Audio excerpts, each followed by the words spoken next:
spice up your life.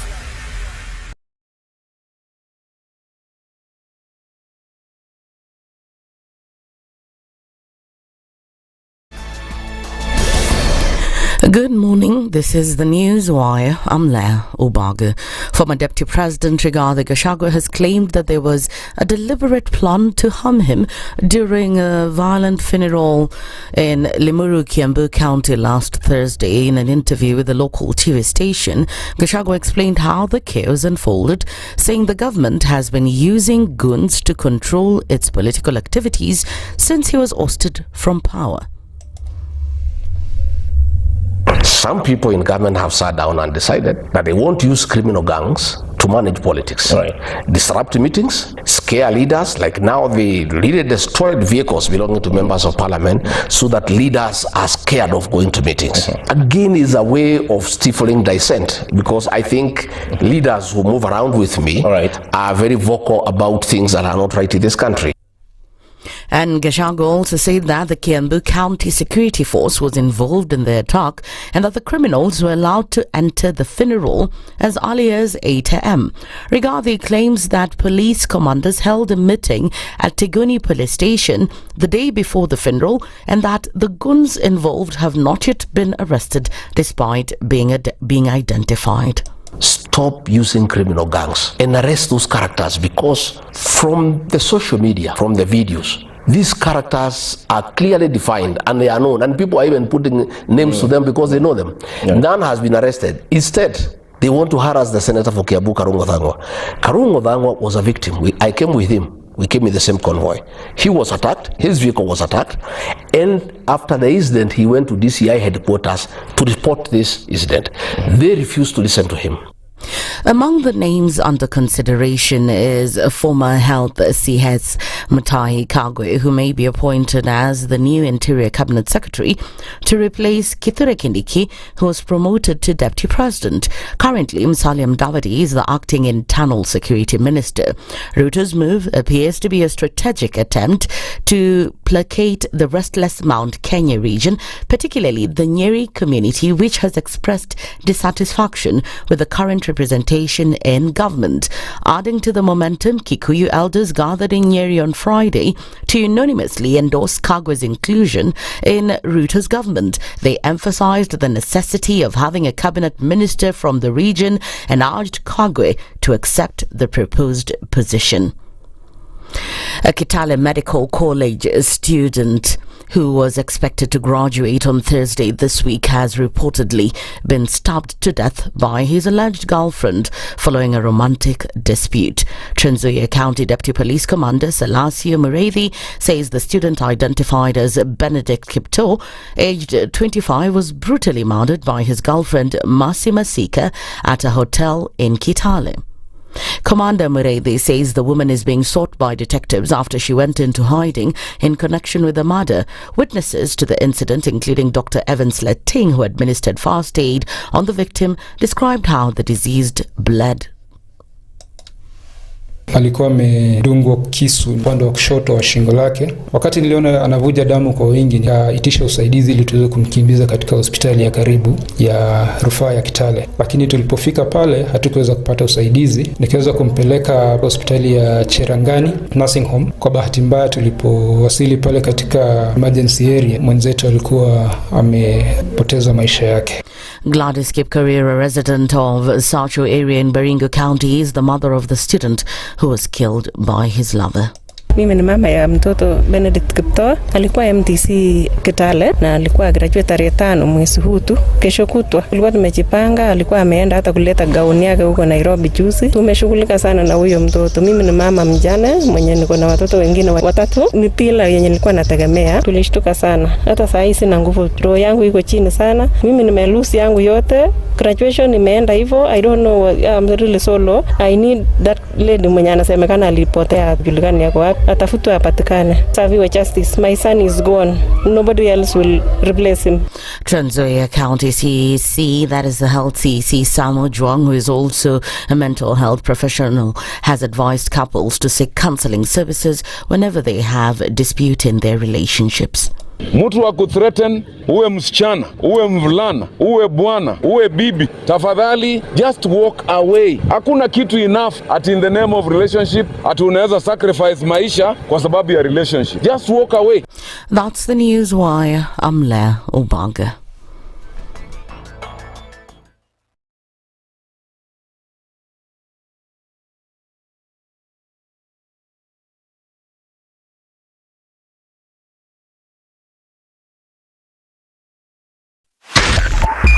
.5 Spice FM, Kisumu.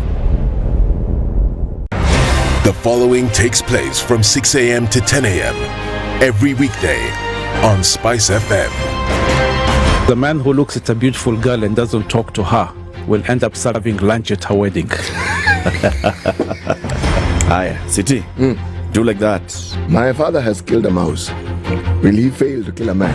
Ameua panya. Small mammal, big mammal. Mtu atamshinda. How are we comparison? I mean, you kill a mouse. What are they saying? What they're saying is, my father has killed a mouse.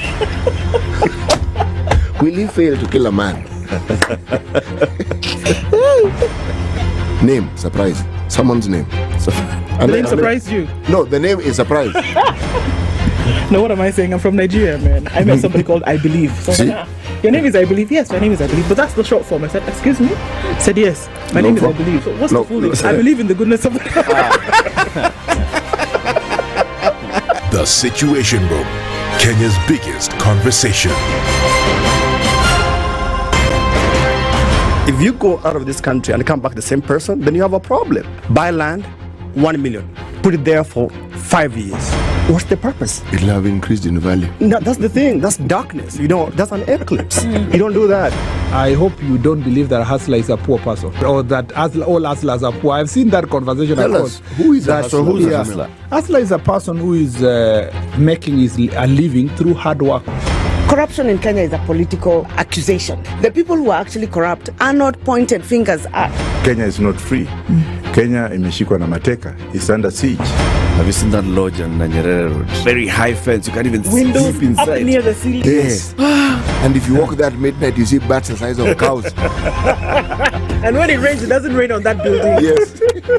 When you're at All Saints and it's raining, it doesn't rain on that building. The things people will believe. The Situation Room, Kenya's biggest conversation. You tune into Kenya's biggest conversation. My name is Ramanyan. Amen. Amen. So 1 hour is over? Yeah. Oh, yeah. Okay. It gets over Can you imagine in 20 minutes. What the big boys have also done? I'm very proud of myself. When you understand about partnership in politics, it's like the way marriage is these days. When you're looking for a wife, you're like, maybe you can help me pay for fees as I pay for the rent. Or should you have a lioness living in your bedroom? I have to tell you a story. I went for a prayer meeting, which was called for the spouses of candidates for senators and governors. And when I got to the gate, the lady who was the secretary, she refused to. She's telling me, no. Leo tunataka wa mama. Leo ni wa mama. I'm telling her, no. She said, no, sio siku yenu. And I thought, there's a problem here, because if it was a man, but this was a lady. It will be called First Ladies until you change the name. The Situation Room, Kenya's biggest conversation. One of the things that are ailing our country is negative ethnicity. You find you as a state officer, instead of thinking as a Kenyan, you think like a tribal person. Let me tell you something. The biggest problem we have had in this country is a leadership deficit. There is nothing that you are going to do in the process of change if you are not a risk taker. So you really have to pursue your vision to a logical conclusion and even be ready to step on people's toes. When it comes to the economy, you can run away with it. They say statistics are like bikinis. They reveal a lot, but they conceal the vitals. And so government people would throw statistics at you and tell you they're revealing a lot of information to you, but it's really concealing the real vitals. We need to get out of that, because when we want to grow our democracy, one basic thing that really requires to be understood by the political class, by all of us, is institutions are critical. This is the Situation Room, the only way to start your day.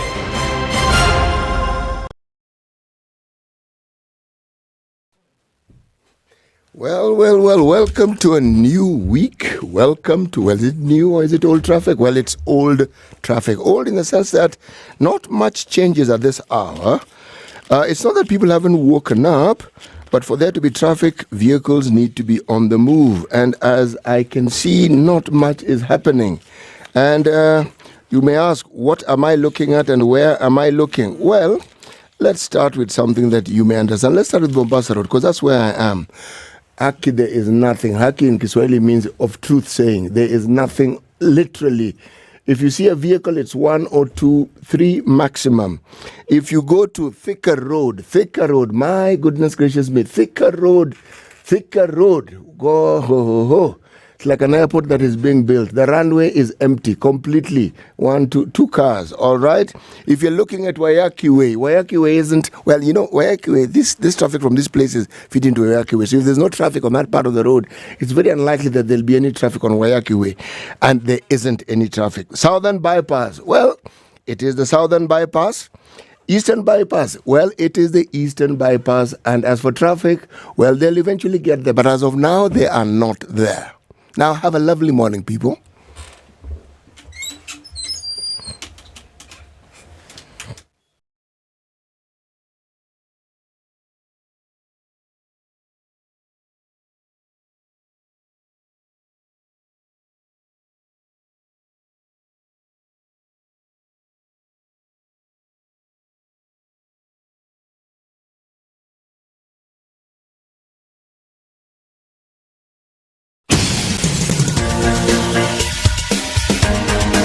This is the Situation Room, the home of hard-hitting political commentary and penetrating insights about the state of the nation. This is a talk radio experience like no other. The Situation Room, a place for hard truths, debates, and elevated conversations. The Situation Room, witty, political, engaging, deep, controversial. In the room, we have C.T. Muga, researcher, academic, seasoned political observer, a fountain of wisdom in these politically uncertain times. Ndu Okoh, Nigerian by birth, Kenyan by choice, communications expert, Pan-Africanist, a truth seeker and believer in people power, and Eric Latiff, agent provocateur, the man in the chair, seasoned journalist, news hound, a man who believes in punching up, not down.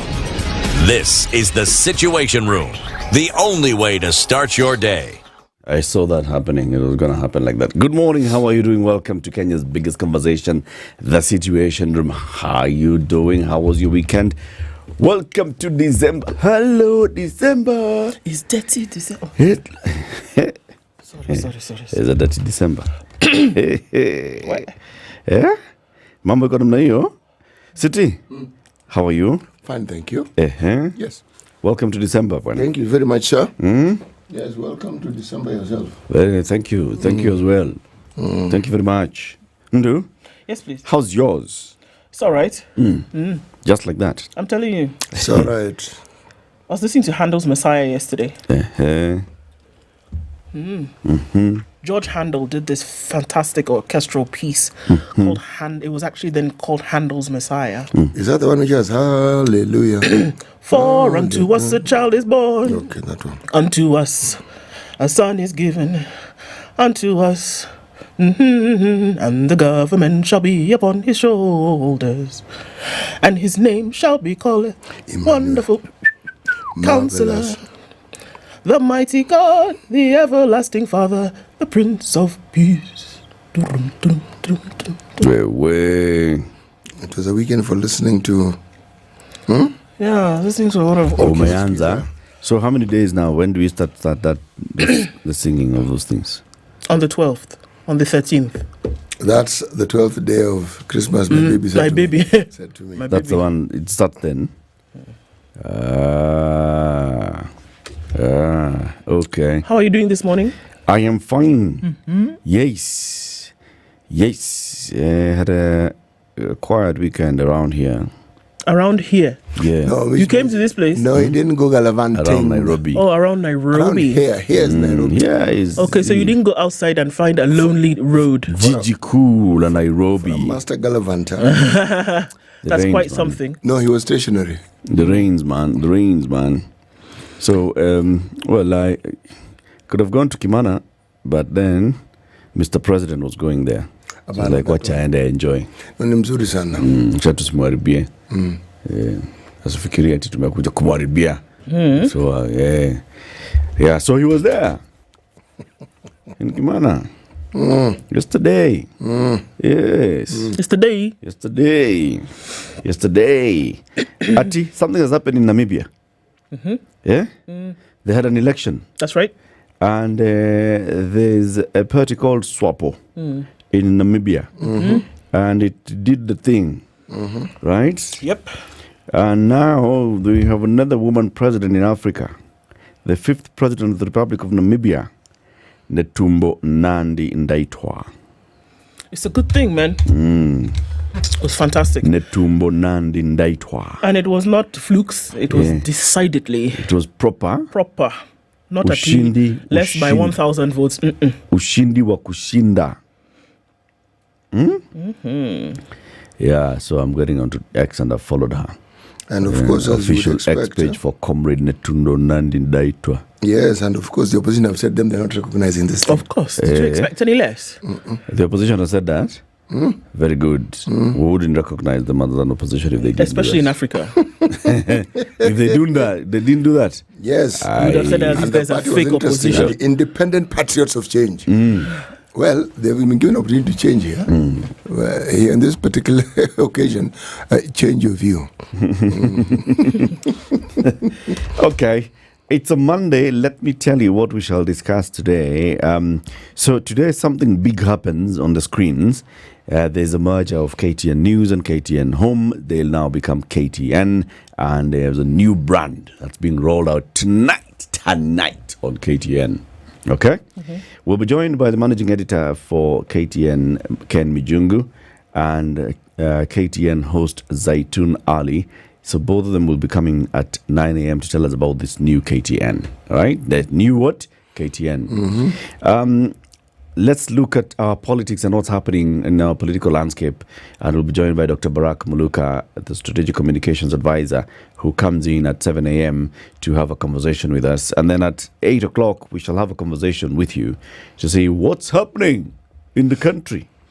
Be prepared, ready on your X, YouTube, Facebook, TikTok. Share your comments and what you feel that is going on in this country. 8 a.m., we should be doing Pulse of the Nation. Sindio? Mambo iko namna hiyo. Mambo iko namna hiyo. So City. Yes. Are you done doing the weather forecast? Oh, yes. Okay, 18 minutes after 6, City Muga is coming up shortly with weather forecasts.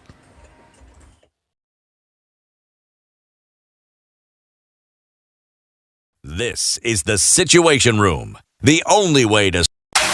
The weather with SpiceFM. Well, weather. Here we are. Let's start with Nairobi, shall we? 15 degrees Celsius. That means it's cold. Kakamega 17. Not that cold. Mvita, that's Mombasa 24. Really not that cold. Kampala 19. Now New York. Now this one you have to think about 0, meaning there's no weather there. It's absolutely cold. Nyeri town 13. Lagos 25. Johannesburg 18. I thought it would be colder. Congo DRC 23, London UK 12, Nakuru town, my goodness, chasing London 12 degrees, Mogadishu 25, Lugari 12, Dongcheng district in China 2 degrees Celsius, goodness, Kisumu 19, Addis Ababa 8, Dar es Salaam 25, Paris, that's in France, 11 degrees, and Malindi 25.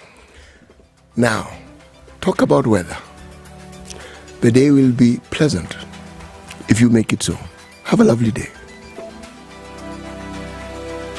Mature, intelligent talk every morning. Spice up yourself.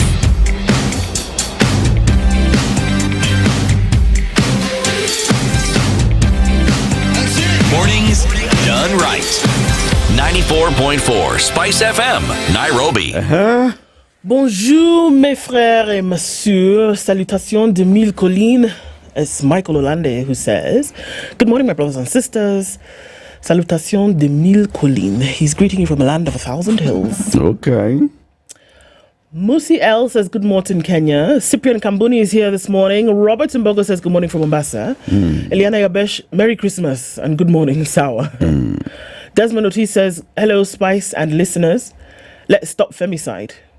Okay. And then he goes on to say, ladies, don't be too desperate for love because femicide is real. Where? Rose Gray says, good morning, tuned in from Tamu. Good morning, Team Kubwa. Continue doing the amazing job you're doing. Kudos, Asante Sana. Jimmy Gakeo is also here. The city turned into a CT. City. Okay. Don Sabwa says the city turned into a CT because of the rain. You get it? How are you into Eric and CT? Did you? Okay. Georgia Jimo says, good morning, listening from Rongo. And it's raining. Thanks for free gift of life. Okay. Good morning, everyone at Spice FM. Wishing you all a happy Monday, aka CT's favorite day of the week. Did you want to say that Monday's your favorite day of the week? You did. It is. Oh, it is. Okay. I make it my favorite day. Intentionally? Oh, yes. Okay. Happy new month, Spice family, CT, Ndu, Eric, and Backroom Commandos. Miskeo, CEO, Gina Sasa. Backroom Commando. Backroom Commandos near Kinaridja. Lydiah. Hey. You commando. Lydiah is not. Wait. Lydiah is not backroom. Lydiah is a slave driver. She's not commando. Huh? I know what you're doing. No, I'm asking. Lydiah. Commando. Backroom. Commando. Can have been sniper. You don't know what Eric is doing, but I do. I can see him from far. Okay. But how would you know she's not? You see? Do you see? Let me just continue greeting this one of those occasions. This one is going down the rabbit hole very quickly. And I am not going down the rabbit hole. Yes, my sight and hearing apparatus at least not at 6:30 in the morning. I can see Eric as I can hear him. Ndu, Monday Blues. Ask Eric what book he read for Fasihi in high school. I don't know what that is, but what book did you read for? Literature. Oh, literature. Yeah. What book did you read? There were 3. Okay, which ones? There was Alipanda Akavuna Tufani. Was it Kinja Ketile? And I'll remember them. It's a long time ago. I can see very horrible. There was one shairi by Shaban. And Kusadikika. Yeah, continue. Okay, so Eric, kiongozi alitembea kimana. Yeah, bwana. Je, alipanga na kutenga maendeleo kila mahali. Yes. Tafakari hayo. Yes, Zakayo. Victor Vendrick says, hey, hiccups zimerudi. By the way, you know, it's a bit of a thing. If you have continuous hiccups, that's a major health issue. You shouldn't ignore them. If you have, not just hiccups that they go away, but hiccups continuously and you drink water, you hold your breath, they don't go away, it's a sign of something else. Yeah, like what, for instance? You're actually supposed to go into the doctor immediately. That's just my health tip for you today. Hiccups that would just seem What normal. is it normally a sign of? There's something called okay, it's that morning. It is okay. He can't remember his literature books. You can't remember hiccup reason. Let's continue. Okay. Even I will find something I can't remember. It's something to do with the heart, though. Bless you. Okay, heart hiccup now. Okay. Proceed. Can't remember. Anyway, but that's the thing. If you have continuous hiccups, go to the doctor. Karibu December, Mungu ni muaminifu, says Angor. Good morning to you, sister. Trustworthy, in other words. Chris Mora says, good morning, a good new week. Tips Muga says, I am here. Good man. My prince, Thika Road is hoo, according to CT. Bwangi Juma says, good morning, Spice guys. White says, good morning, Sunshines, good morning to you. And Bali says, please ignore politicians and focus on Mwananchi stories. Sawa, Shasema. CT, you have the ability to bring comedy into the weather forecast. No weather in New York. Have a good morning, Spice from Gong. Thank you so much. Evans Nyangano is here this morning. Marvin Paul says good morning. Kenneth Omonde is tuned in from a chilly Kisumu. You see these guys in Kisumu? It's 22 degrees. No, it's cold. And they said it's chilly. No, it's cold. It's cold. Chilly. It's cold. 22, boy. Hey. Philip Wafula says, good morning. I've wondered how people just sit and watch genocide, as my criticism is tempered by the realism that comes with time. My heart bleeds for Gaza and more for where my country is headed. I know. I mean, it's not funny. Number of people online, She-Ro, I like the way you spelled that. David Danson and Nelson Mandela. Nelson Mandela is here. Can you imagine? So many people online this morning. We see you. Karibuni Sana. Thanks for being here every morning. It makes it great that you join us as we start this every day. Very good. Very good. City? Yes, please. Where are we this week? Mozambique. Mozambique. We is in Mozambique. We're Msumbiji. Msumbiji. Angola, Msumbiji. Frelimo. It's Mozambique. Frelimo. You know, it's interesting. Countries are named after people. Countries are named after events. People are named after other people. People are named after events, isn't it? Yeah. Well, Mozambique, it is said, was named after a gentleman by the name of Musa bin Bikir. Or Musa ibn Malik. He was an Arab trader, by the way. He got to Allah? Yes, he got to that area of Mozambique. So it is said, even before Christopher Columbus. Of course now.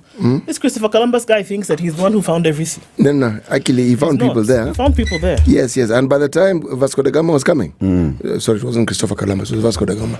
Christopher Columbus was the other guy who went to America. Who went to America and found turkeys. Cousins.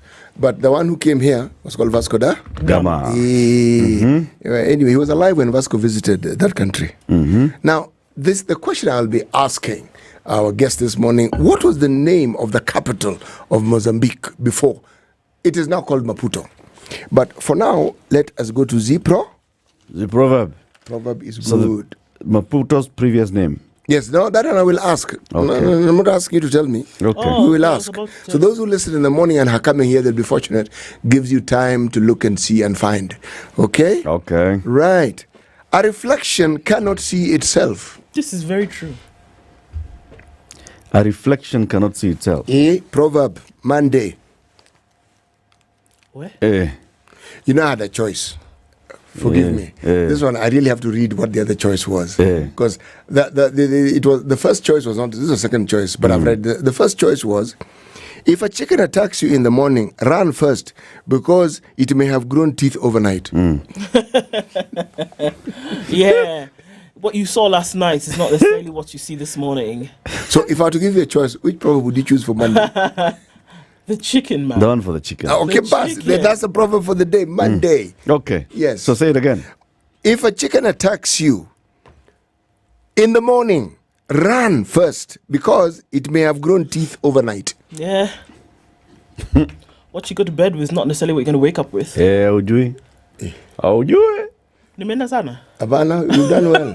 You've done well. You've done well. You know, Monday comes after a weekend. What? So you don't know the reflections that people are having. And you get up on Monday in the morning after the weekend. Small. And you're chased by the chicken. Hiya, headlines. Sorry. ODM in Ruto dilemma on the front page of the Standard. Officials of opposition party, there's still an opposition party. Okay. Yes. Are split on whether to back President William Ruto or field a candidate in the next election. While Raila Odinga has said the party will field candidates, some feel it would be a better gamble to back the current government and wait another 5 years. Raila Odinga's AU campaign reports positive gains. We've seen the folks in Mauritius, Seychelles, one of those Indian Ocean islands. They've said at Fanyitena. But I'm supporting you, Raila Odinga. State waives tax for steel tycoon. Of course they did. And here you are, Kenyan, suffering. This was a very interesting story. A Facebook friend turns out to be the father of this woman who had been looking for her parents for years. What? He happened to be her friend. I thought that was interesting. Yesterday was World AIDS Day, and there was a marathon that took place in the city. And there are stories that are coming out of World AIDS Day. For example, fear trends pushed me to put my girls on anti-HIV drugs. So you know how you're sending your children to school and you send them with provisions, spread and milk and sugar and whatever. Father packed HIV drugs for his daughters because he said, you know what? Better safe than sorry. PrEP. Yeah. Hey? Wow. He said better safe than sorry. Wow. Locals suffer from the disintegration of Moi University. Keses essentially became a university town, as do many towns where there's a huge university there, right? Yep. There's a lot of trade, there's a lot of businesses as a result of the university being in the town. Now, Moi University falling apart means that a lot of the businesses around that area who would do business with them also fall apart. Yep. You know, Kesses before the university was a shopping center. Yes. And a small one at You that. couldn't even call it a town. You wouldn't call You it, could yeah. pass it and not know you've passed it. Past Kesses. Yes. With the establishment of Moi University, it blew up into something huge. Now it was a town. Yep. It was. And now? And now it's falling apart. Kalonzo Clergy slammed government over unfulfilled promises. Wiper leader Kalonzo Musyoka, who by the way gave a presser yesterday in the presence of now found Peter Mwathe, said, certain things are not going well. And the clergy accused the president of making numerous pledges during the campaign period but failing to deliver on them. So that still continues. Sorry, it seems to be, clogging up. MPs bid to block job cuts in civil service. Okay. Public servants of the national and county level whose positions are abolished will be shielded from losing their jobs under proposal law. If the Public Service Human Resource Management Bill 2024, currently before the National Assembly, becomes law in its current form, employees whose positions become redundant will be redeployed. You understand? Okay. This is on the front page of The Nation, by the way. Limuru, a pot for brewing Gikuyu resistance and settling political scores.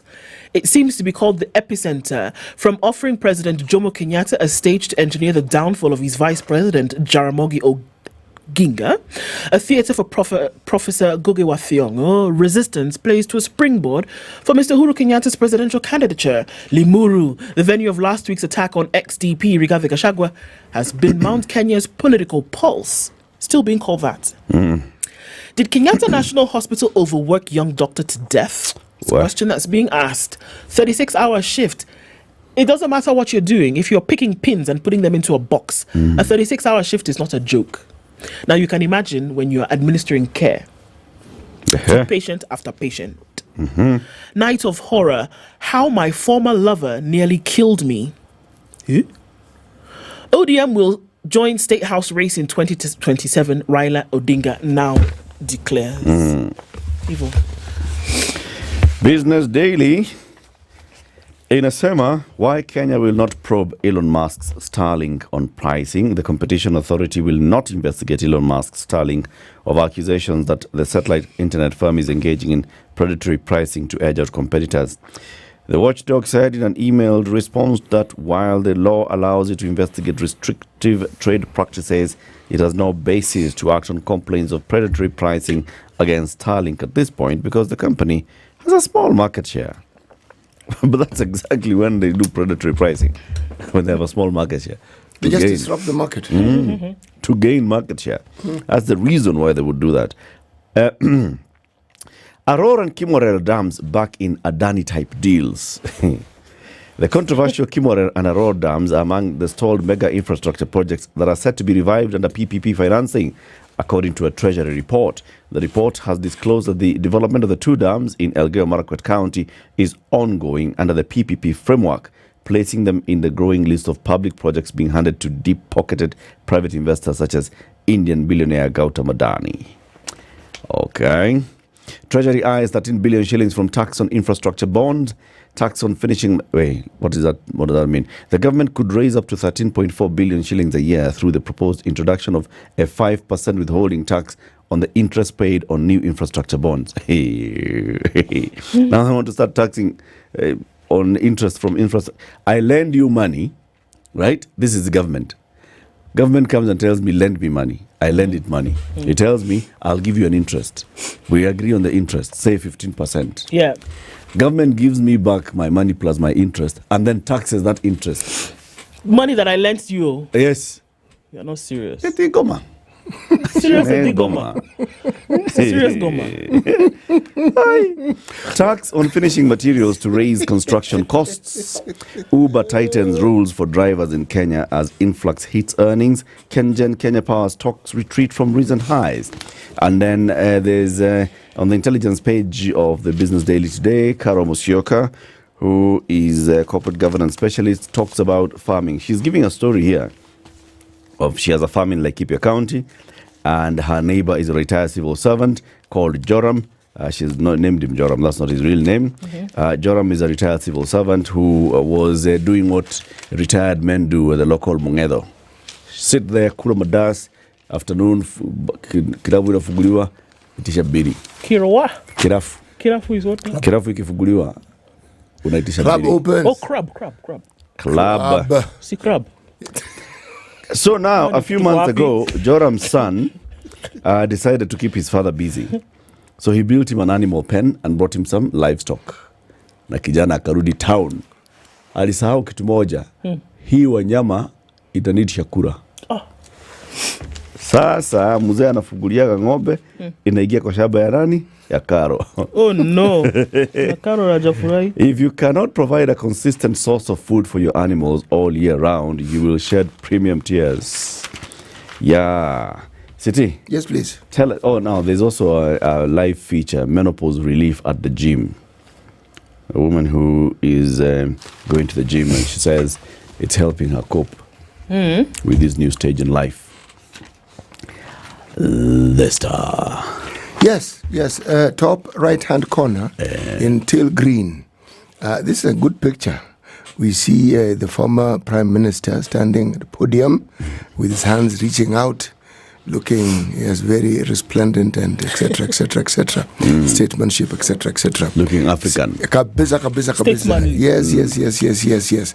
Seeking support. Raila takes AUC campaigns to Djibouti, home turf of the opponent. You want to compete with me? I am coming to your home turf to talk to your peoples. Okay? Good move. So who is he talking to? See the people. Who's going to vote? Good question. For Djibouti. I mean, who's going to hold the Djibouti vote at AU? Let me tell you this, huh? He had a meeting with the foreign minister of that country. Yes, but he had a meeting with the president. But the foreign minister of that country is the candidate, right? Isn't it? He talked to the president. He talked to the president. Please. And said, should I win? Don't worry.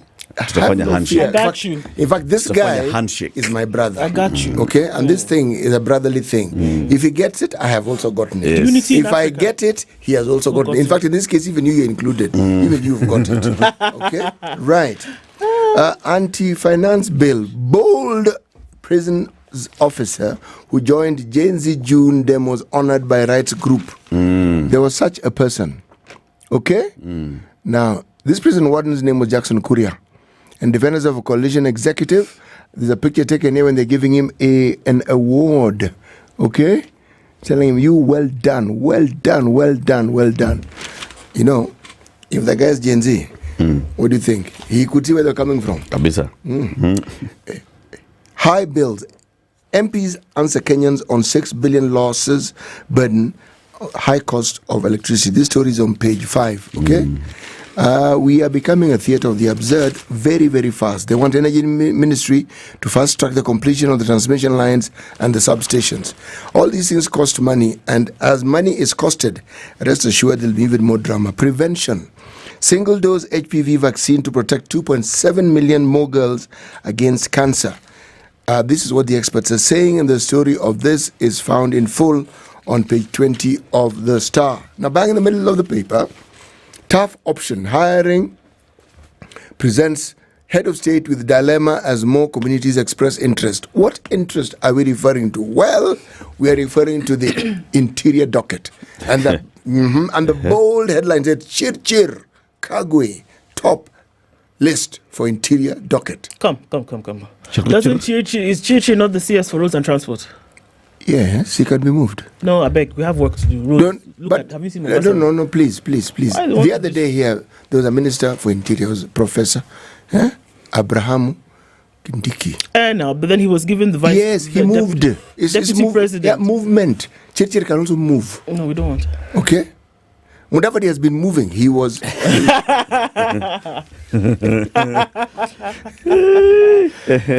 The president's move appears to be strategic attempt to pacify restless Mount Kenya region. This story is on page 4 They're giving and 5. it to Churchill. They give it to Churchill. Once Churchill gets his Mount Kenya, Mount Kenya will just rest. I see you. Yeah, I see you. I tell you about the People Daily. Please tell us about the People Daily. Kenya Power in the red warns Auditor General. See, they just declared a profit after so long. I don't understand this. No. Sorry, I'm sorry. I know sometimes. I mean, I don't understand. This is not reading between the lines. Just read it. Please, I want to understand something. Yes. Is there somebody else who supplies power in this country to people to use? Yes. Is that somebody else? Yes. It's not Kenya Power only. No, it's not. So it's not like the power that's on now. No. There are other people. There are these guys who provide fuel. It's power. No, bamba. They're the guys who sell the one charcoal. that when you put on the lights will come. Solar. When you want to run Solar. Wait now. See. Solar. Is there another company? It's not Kenya. They are the ones who do it, Abi. Yeah. How do you go at a loss when everybody's paying you? As in, this light is on now. That's Kenya the Power issue. Is everybody paying? That's the issue. And the everybody they tell you exists, do they exist? Is everybody paying? So there could be ghost payers. Yeah. Not really. They should do head count. Of the lines that we know are registered. You can be the only shop in the village. But not that everybody's buying from you. Yeah. Okay. Yeah. What do you do? Senators summon Ogamba over CBC classrooms. Now it's senators now. I beg they should stop wasting our time because we know there's nothing they're going to do. Why are senators summoning Ogamba? Because they said they were going to have 16,000 classrooms by January. Right now, but senators, why are senators calling oversight? Ogamba? You know the thing. You've got to make it them the oversight counties. This is not a devolved function. Why senators are summoning Ogamba? Boss, you have to show that you have. You know, everybody. So Ogamba has been summoned by the National Assembly. Ogamba is being summoned by the Senate. That is how this thing dies. Because there'll be conflicting reports. Anyway, let's continue. Alarm as 2,600 children die of AIDS. That's a big headline in the People Daily today. 2,600 kids die of AIDS. Crazy. Wow. Yeah. This thing called the Taifa of today. Maseneta watolea kucha magavana fisadi. Maseneta wataka EACC chukulia hatua wezi wa mali ya umma katika kaunti zote. Like that. Madeni ya serikali yatishia hospitali nchini. Licha ya ahadi ya rais kutoa pesa kulipa madeni, asasi hizi bado hazijapokea hela. Imagine hospitals are still not receiving money. Wa Mushomba sasa atawazwa mbunge bora. Ukakamavu wake katika kazi ya kutetea raia wampa tuzo 2, Kiambu na kitaifa. Tuzo? Tuzo. What's tuzo? Award. Oh, okay. She's won 2 awards. Best MP Kiambu, Best MP National. Kwisha. Toa maoni yako tuboreshe ufadhili vyuoni. Wizara ya elimu sasa yaalika Wakenya watoe maoni kuondoa utata wa ufadhili vyuoni. Now the government is asking you to public participate in this issue of university funding. You public participate? Public participate now. Kuna picha hapa ya kinara wa ODM, aliyekuwa kinara wa ODM ambaye sasa anawania kuwa mwenyekiti wa nini? Wa mambo kubwa Afrika. Kinara wa upinzani Raila Odinga kiutubu wakati wa hafla ya kutoa shukrani kwa seneta wa Vihiga Godfrey Asotsi baada yake kuteuliwa kuwa miongoni mwa manaibu. Then what. Then they have Gachagua here. Gachagua ajitetea. Gachagua alijitega. Raila afanyia utani mikakati ya aliyekuwa naibu rais. Unajua alitega mitego. Alitega mitego. Kitendawili. Mtego wa panya unanasa waliokuwemo na wasiokuwemo. Jibu ni nani? Watu wakasema Gachagua. Gachagua. Haya. Kitendawili kaisha. Gachagua alijitega. Tuwapanya na nasa nani? Aliyokuwemo na wasio? Na wasiokuwemo. It is 6:26 minutes to 7. Tell us about what's happening on the roads. Sawa. This is the Situation Room, the only way to start your day.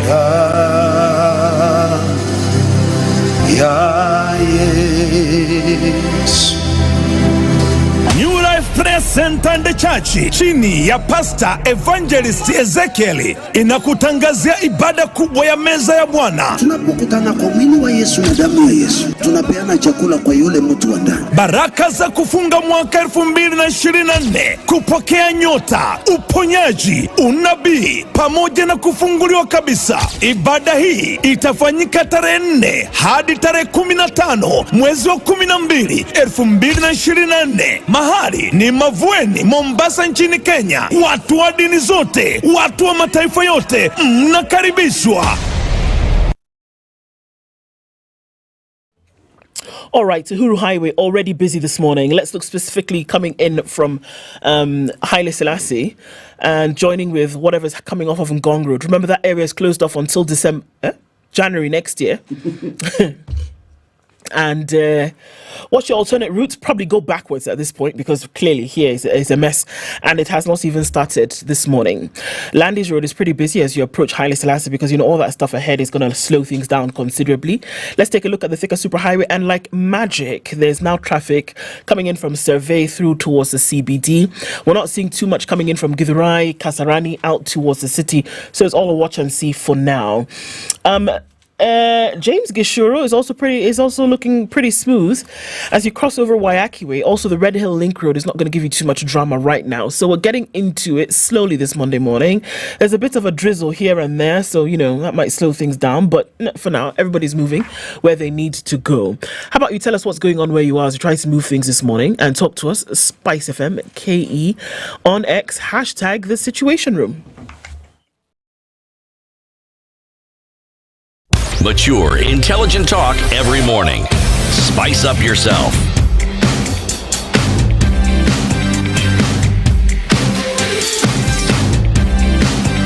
Mornings done right. 94.4 Spice FM, Nairobi. So yesterday was World AIDS Day, and also from that alarming headline, about 2,600 babies, young children, dying from AIDS. Right, so we know that HIV is the virus that then goes into full-blown AIDS. Right. Yep. Now, a father takes a bold step to protect his daughters from HIV and teen pregnancy. In a community grappling with high rates of HIV and teenage pregnancies, John Bago takes a proactive step to safeguard his 4 daughters' futures, turning to PrEP as a tool to protect them from HIV. Now, when numbers about health are thrown around at community gatherings that he attends in Kakrao in Migori County, John Bago's heart skips a beat to fear.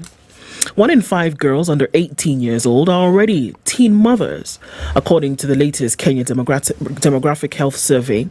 About 14.7% of the population is living with HIV, the 4th highest in Kenya, according to data from the National AIDS and STIs Control Program, NASCOP. There are more than 8,000 new HIV infections in Migori each year. John is particularly scared because he is a father of 4 girls aged between 12 and 25, with 3 of them in secondary school, and hopeful that they would be a nurse, a teacher, and a pharmacist. Taking care of the girls when pregnant or with HIV is not in the grand scheme of things. After one of the community gatherings, John thought the methods to protect his children from pregnancies and HIV were not sufficient. This thing of saying abstain and wear a condom, given the circumstances in the county. So he weighed the thing and he said, okay, these are the numbers in the county. Yep. These are my 4 girls. Yep. These is people telling us put on a condom or abstain. He says, the odds are stacked against us, so it doesn't work. So he said, you know what? I talked to them about abstinence, sticking with one partner when they marry and using condoms. But clearly, that is not working, because look at the infections, pregnancies and death. So at 56, John set aside Sundays to connect with the activity his children know most, playing football in his compound. After our chores of slashing the grass and doing all this, he said, I want them to see me as their father and friend. So one afternoon, he saw a young man pass by his gate. The young man said he had interesting paraphernalia that he was loading in his bag after a meeting with young people from the neighborhood's compound. The young man, Gordon Mito, was a peer educator. Peer educators are young people in the health facilities, and the Department of Health sent them to talk to their peers about HIV. He had a wooden toy penis, condoms of all sorts of colors, and that made me curious. Curious John invited Gordon to his home. In the meeting, Gordon patiently explained his role as a peer educator and the information he gave to youngsters. It was at this meeting that John learned about pre-exposure prophylaxis, or just PrEP. A light bulb went on in his head. This would be the perfect pill to protect my girls, he said. According to the Centers for Disease Control and Prevention, CDC, PrEP is a medication that's given orally before sexual contact and reduces the risk of HIV by about 99%. Yes, CT? In 2015, the WHO recommended oral PrEP for people at risk of getting infected by HIV. According to Dr. Rose Wafula, the head of NASCOP, people at risk include adolescents and young women. So, do you see how John put all these things together? Yeah. He said, we've talked about condom use, we've talked about abstinence, we've talked about one partner, but we're still getting 8,000 issues in Migori every year. And I have 4 girls who are at risk between the age of 12 and 25. They're in school, they're being seen by these young men. So, I'm not going to talk, this condom story doesn't work anymore. Now, these people have told us that this thing is effective 99%. I don't want my daughter to get pregnant, so maybe, and I don't want my daughter to get HIV. So what am I going to do? I'm going to buy PrEP and administer it to my daughters. And that is what he began to do. What does the government say about PrEP? I mean, are there regulations on the use of PrEP? Yes. What are the regulations? What are the warnings? How many times can one take PrEP? There is... How long does it last? If you take PrEP now, how long does it remain effective in your body? There is a process that begins with a certain distinct form of counseling called adherence counseling. Meaning, you are told and informed that for this particular medication to work, this is what you must do continuously for this period of time. PrEP. Pre-exposure. Pre-exposure prophylaxis, not post. Okay? Now, over time, the medication that we call ARVs have moved from there being a plethora where you think you're being given a pharmacy to go home with to a few drugs, maybe one. I'm mentioning adherence counseling because this is at the heart of it. You are told in great details of what you must do, how you must do it, and the frequency if it is more than one drug. Okay, and in that you're also told the efficacy of it. This thing will work for this length of time, and this is what it does for you. It protects you over this period of time. It's not an indefinite protection where once you take it until you're 150 you're protected. It's nothing of that sort. Now, this is what is key. Now, this particular story probably just gives you an overview, but a peer educator would have been grounded in all these things. Okay, pre-exposure prophylaxis was mostly designed and had in mind people who were involved in what you call risky sexual behavior, people who were in the sex work, people who had multiple partners. It is that group of individuals. But the logic of this particular parent makes perfect sense. To me, it does. It does. It does. Makes perfect sense. That's what I'm asking. So, what are the downsides of this action? Are there any? Yes, there are very many. Number one. Because it is not mentioned whether they went through, I'm repeating this thing. Whether they went through counseling. The adherence is adherence counseling. Okay. Because that is what tells you the details of what you must do and how you must do it and the frequency with which you must do it. In this case, John took his 4 daughters, all of them, to the Migori Level 5 hospital. They were tested. They were all negative. And the nurse on duty then told them how to. Yes. They did not refuse. So they went through. Yes, and then told them the how counseling. to. Yes, went through the counseling and then told them how to administer the PrEP and they went on it. Yes. And it seems to be something, according to this story, that the government is pushing and that they're So not. it's readily available. Yes. PrEP is available. In fact, they're You go pushing, to a hospital. they're pushing for pharmacies can sort out the issues of privacy, distance, and long waiting times because they're everywhere and they're already part of Kenyans' health-seeking behavior where they buy medicine. Yeah. This is according to Dr. Ongwenyo. As of May 2024, there were 7,425 active registered retail pharmacies in Kenya.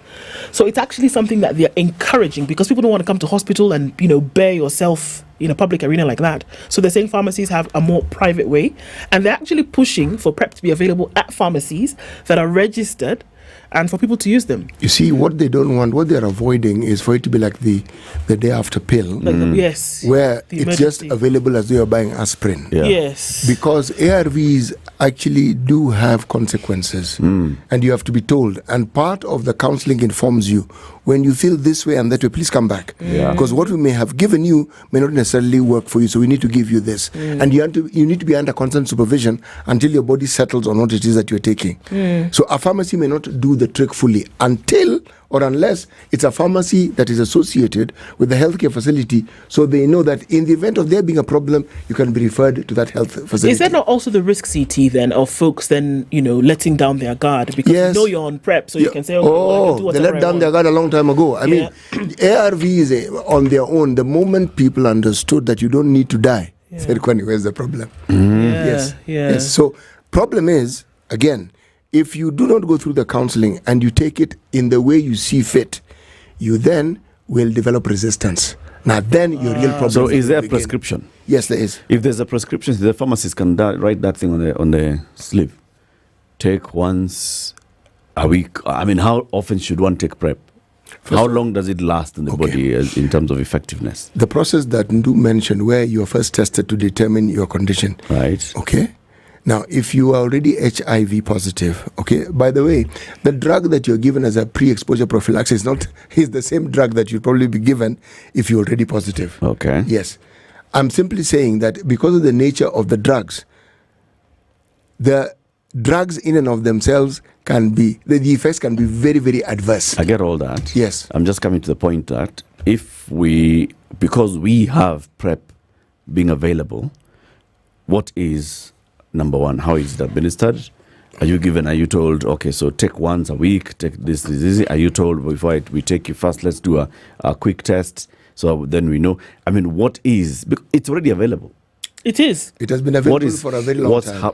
So how does one get PrEP? You go to a health facility that administers care. As a case, you go back now to that health facility and saying, I want PrEP. Yes, you do. But there's something... Because that's not how we do it with condoms. Should that change? What happened was this. There's something called task shifting, where before you needed to go to a district hospital, sub-district hospital, clinics that are run or are known to provide services, they don't necessarily have to be government facilities, will have this drug because ARVs are free. You don't have to buy them. I get the ARV story. Here is PrEP. PrEP is ARV. Nisawa, but here that's a point where it's being used. So it's condom or PrEP. Condoms are readily available in public toilets. Yes, you don't have to ingest condoms.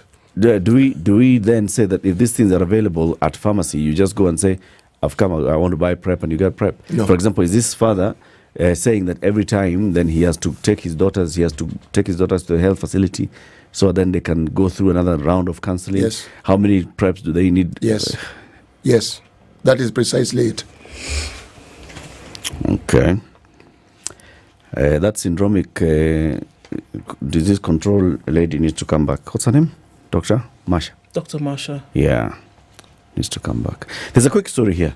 The story of a doctor who died at KNH. Yeah. On the night of November 22nd, a fatigued Dr. Timothy Riongo, who is 35, a pediatrician at KNH, returned to his apartment at Upper Hill and sat on his couch to rest.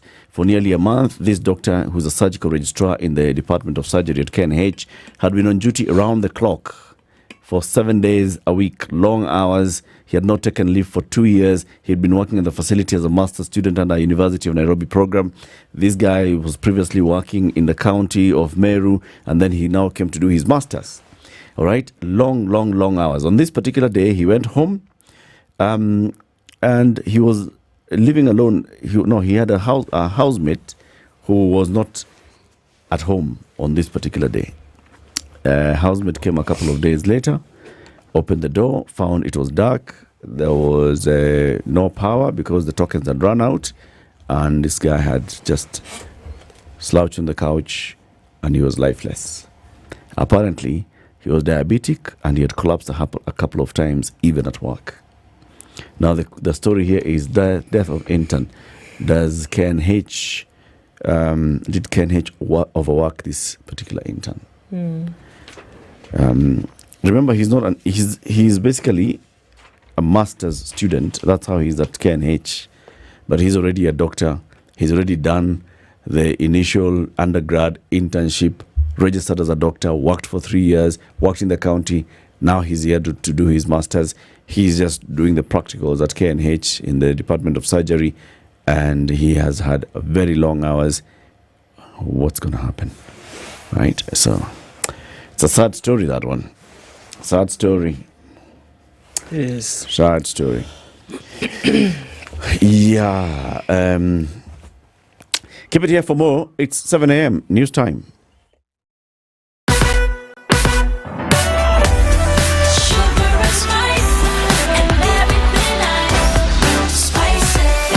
Spice up your life.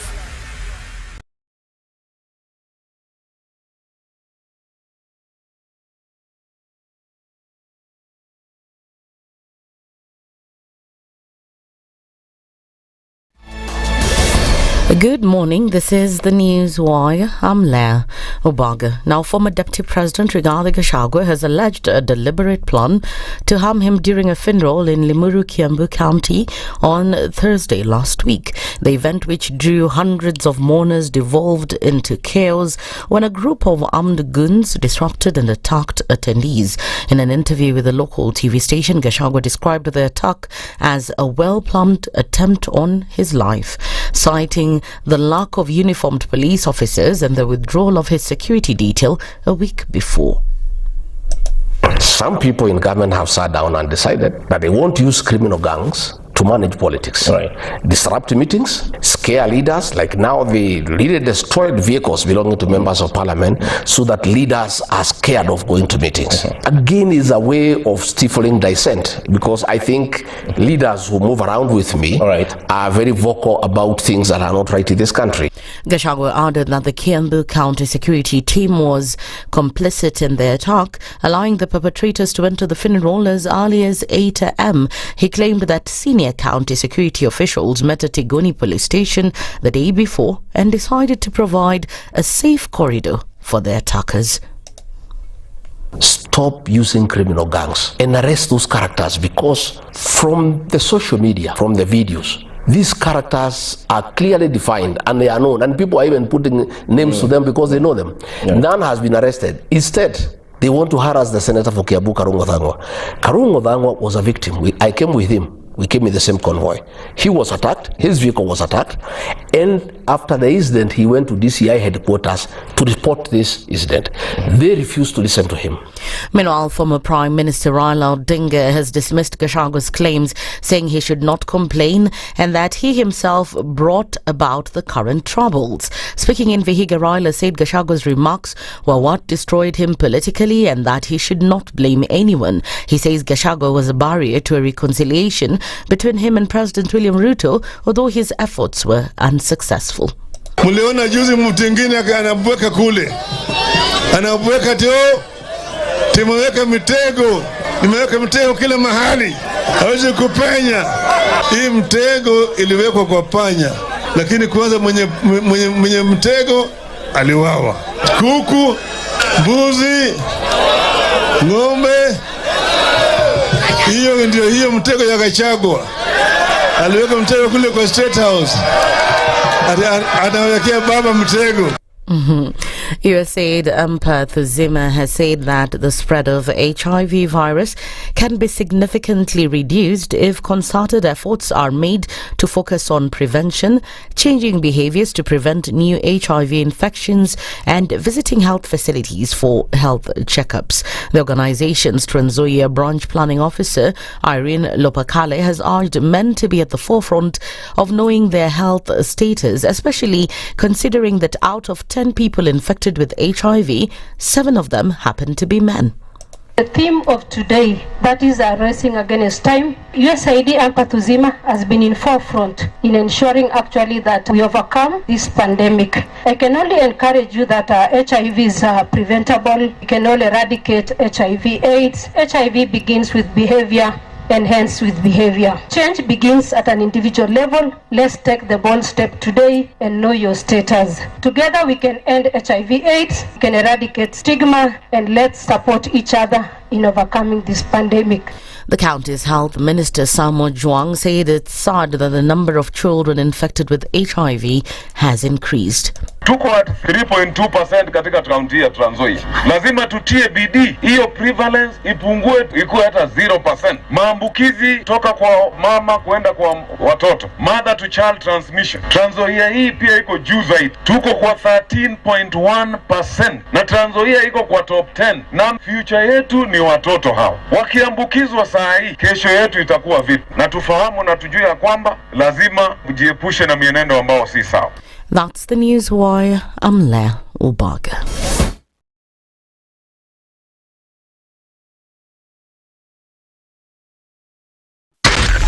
SpiceFM, Nakuru.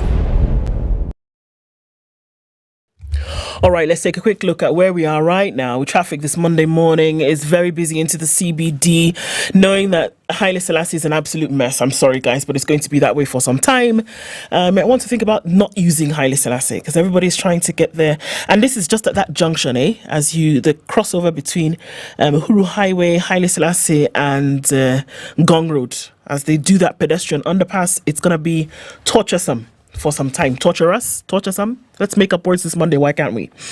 Coming off of Langata Road and going towards Aerodrome and then touching on Uhuru Highway, also crazy this morning. And there is traffic on Donholm Road, then touching on Outer Ring. Kangunda Road is really busy right about now as well. The Thika Superhighway, there's traffic now coming in well from Garden City all the way through towards the CBD.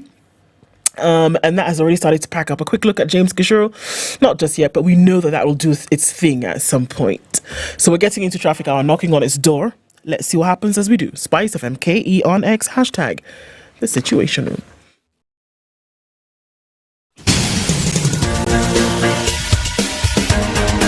This is The Situation Room, the home of hard-hitting political commentary and penetrating insights about the state of the nation. This is a talk radio experience like no other. The Situation Room, a place for hard truths, debates, and elevated conversations. The Situation Room, witty, political, engaging, deep, controversial. In the room, we have C.T. Muga, researcher, academic, seasoned political observer, a fountain of wisdom in these politically uncertain times. Ndu Okoh, Nigerian by birth, Kenyan by choice, communications expert, Pan-Africanist, a truth seeker and believer in people power, and Eric Latiff, agent provocateur, the man in the chair, seasoned journalist, news hound, a man who believes in punching up, not down.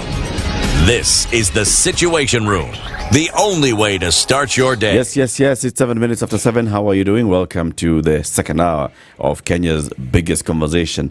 This is The Situation Room on Spice FM on KTN, which is now new look. KTN will be launched tonight. And on YouTube, on Facebook, on X, on TikTok, everywhere else where we live stream this show every weekday morning. Ndu, yes. We've been talking about Standard Chartered, priority banking, but it's not even about that whole issue of priority. It's about how banking works for you. It's not just taking money there or money coming out or them telling you you need to maintain a certain minimum balance or else. No. Banks have changed. Absolutely. And Standard Chartered Bank is right up there. Exactly, leading the pack. And it's really about how your banking is done for you. It's about the conversations that somebody's going to have with you about things that you may or may not know and you want to get more information about.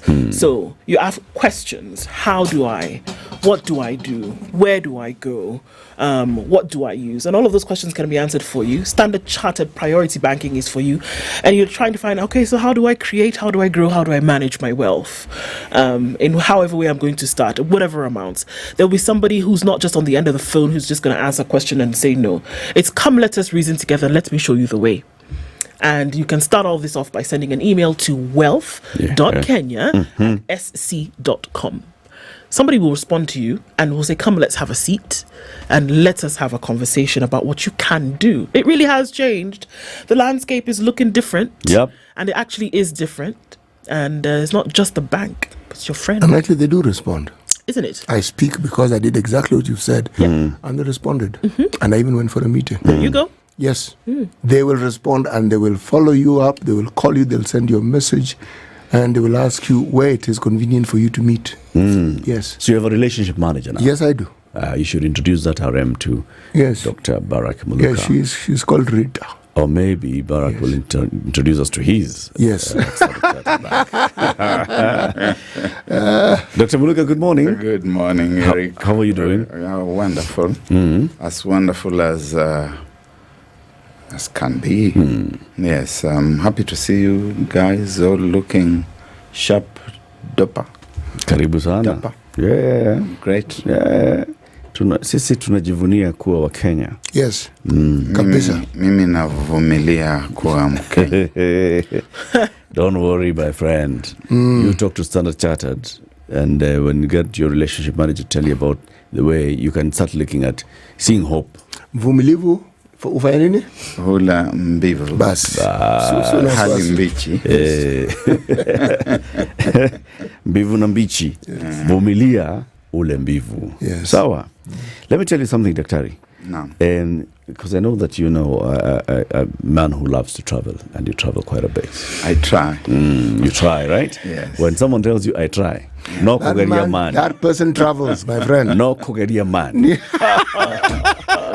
Because I know there are so many landscapes that are like to reach, which I haven't reached Which yet. you haven't reached yet. Yeah, so I try. Yeah. Small. Trying. There are 140 destinations that you can go to from JKIA using Emirates. 140 destinations. That's why I say I try. Yeah, keep Because trying, there my are brother. 140. I probably have done 40. I have 100. You have 100 to go, Senor. Yes. Now, next time you go to JKIA and you've made a reservation and you're actually flying Emirates, fly Emirates business class. Those 140, by the time you're landing there, you'll be like, no big. Life. You've got Wi-Fi all up there on board, right? When you're flying business. You have cozy blankets, lie flat seats, pajamas are given to you, amenity kits. As in when you're up there, and it's a 9-hour flight. Okay, it's a 14-hour flight. It's all right. Sleep, get up, go to the lounge. Up there on the flight, if you're on the A380, enjoy one or two things, meet new people, interact. You like talking to people so you can come and write about them. Do that. The pajamas a bit I don't like. Why? Everything else I like. You don't like pajamas? No. By the way, they're yours. No. They didn't belong to somebody else before. I don't like pajamas. Yeah. I think Barak is trying to tell us something which we shall not talk about right now, but okay. I know you will fly a business when you're flying Emirates. Fly a business and experience Emirates business with daily flights from Nairobi to over 140 destinations. So let City first of all take us to Southern Africa, where he has proverbs from this week. Yeah, the People's Republic of Mozambique. Yes.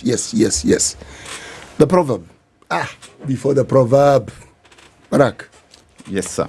The capital of Mozambique is Maputo.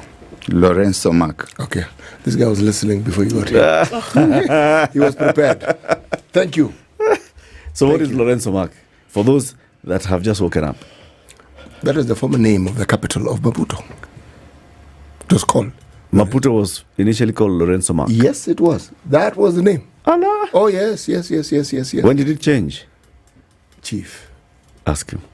1975. That was the question for the next guest.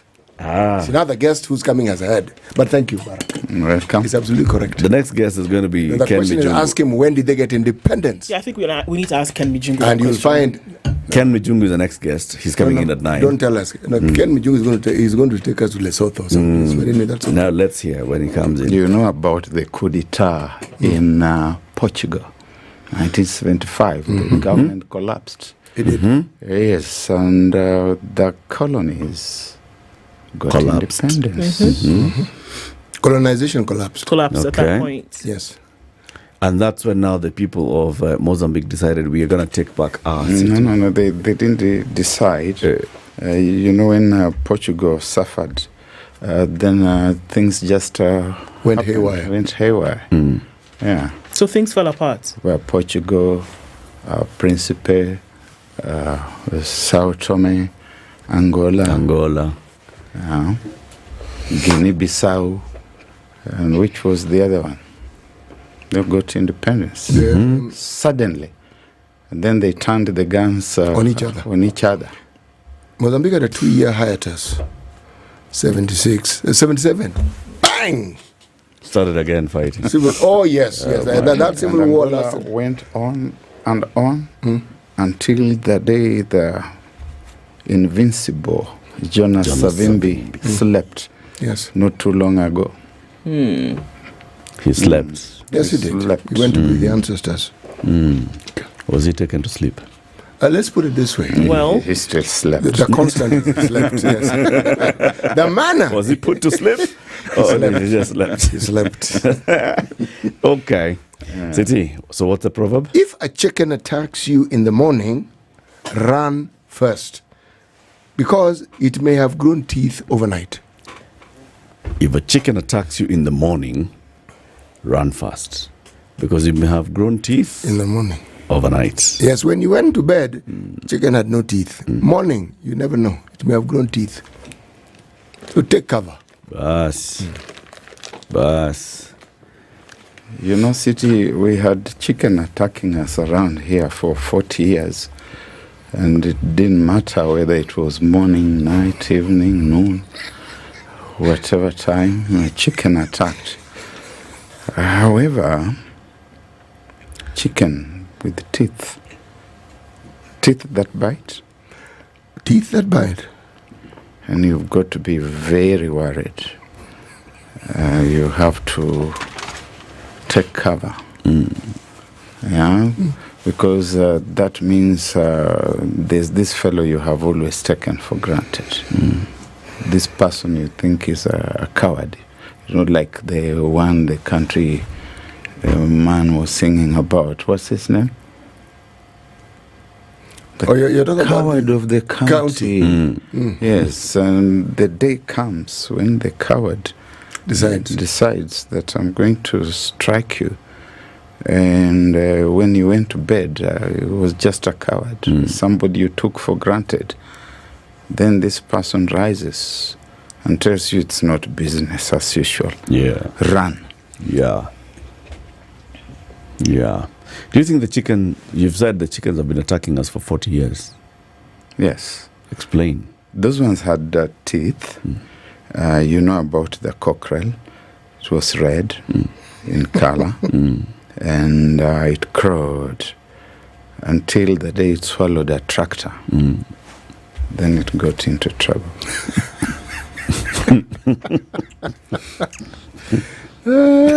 Right. Somebody else was also arguing that maybe what we saw earlier this year was the chicken chasing people in the morning. Yes, I think we have had chicken chasing people in the morning, and the chicken have gone into hibernation, and they will return because the people have refused to run, and the people are chest thumping. The people are saying, look, it is Christmas. We're going to just slay the chicken and eat them. And they'll come back. And when they come back, God have mercy on the people. Really? Absolutely. Is it that bad? Absolutely, Eric. It's that bad. That's why you're seeing the oracles returning. And people are asking, where have these oracles been? Indeed, I would ask the question myself. Where have they been? Yes. Have they left? It's not the role of oracles to go around mingling with people on a daily basis. The oracles stay in the hills, in the mountains, in the valleys, in the caves. And they only come out to tell you things when they're starting to get out of order. When they come out to start telling you things getting out of order, you had better listen.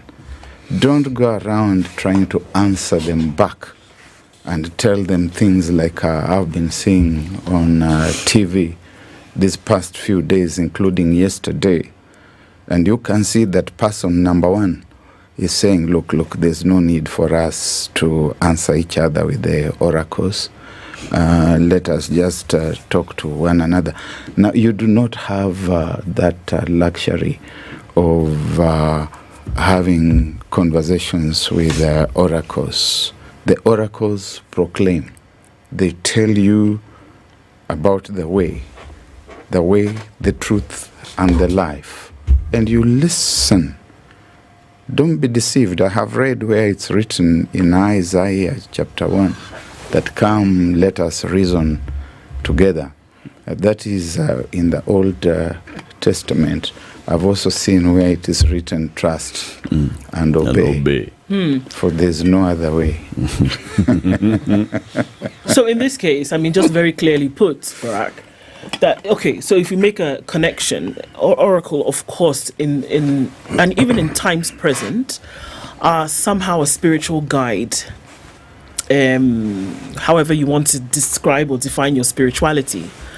But in this case, the most recent murmurings, not even murmurings, I guess out loud proclamations have come from the church. Are you saying essentially that because the church has spoken, and very firmly and loudly so, that what they're saying should be heeded? There is the inerrancy of the church. And when we talk about the church, let's first of all agree that the church may not be bundled up into one heap. And then we say this is the church. Because even within that fraternity itself, there are fissures and layers and landscapes of mutual doubt and mutual mistrust, suspicion. And they have different drivers. But there is the church. And certainly when you hear the traditional Orthodox church speaking, you had better listen. And we have had that experience in this country since the days immediately after independence, when those we trusted with the leadership in the country started taking us astray. And we remember the days when Bishop Okulu used to publish the publication that was called Target, and the Kiswahili counterpart, Lengo. And of course, the political fraternity in the country was unhappy about the things he was saying after he had just returned from Uganda, where he had served as a prelate. Remember that the church was also in the process of liberation and reconstruction, where initially the so-called Diocese of Mombasa in the Anglican Church went all the way to Uganda, and I suspect in parts of the Congo. And the fiery Bishop John Okulu was a marked man, but he still spoke the truth to the state. The assassinations began in 1965, 1969, and other not so conspicuous ones in between, 1975, and the country went completely awry and astray. And the kind of misrule that he spoke of in those years and passed the baton on to others like Bishop Alexander Muga, like Timothy Njoya, like David Gitari, like Manasseh Kuria, they still continue. And these people don't come out to make noise to us on an ongoing basis. They recognize their space, as Ndu says, being spiritual, and that they recognize their landscape as being within the shrines. However, when things have gone haywire, when the representatives of the people and those who are given the responsibility to maintain oversight get lost, then that is the time that those whose mission is prophetic and apostolic will come out of those spaces to come and speak to us they will go to Fungamano, and they will force us to, or leaders, and through that leadership, force us to promulgate a new constitution that then starts taking us where we have hoped to go. They will then retreat. But when you find that the legislature has been captured by the executive, when you find that the judiciary is in the process of succumbing, then that is the time that those in the spiritual space will emerge to serve their role, to play their role as the very final firewall. And that's why we are saying those in the spiritual space have come. Otherwise, they leave you within the regular non-ecclesiastical space to do your things. I'd like to add something to it. You know, of the time you spoke of, you're spot on.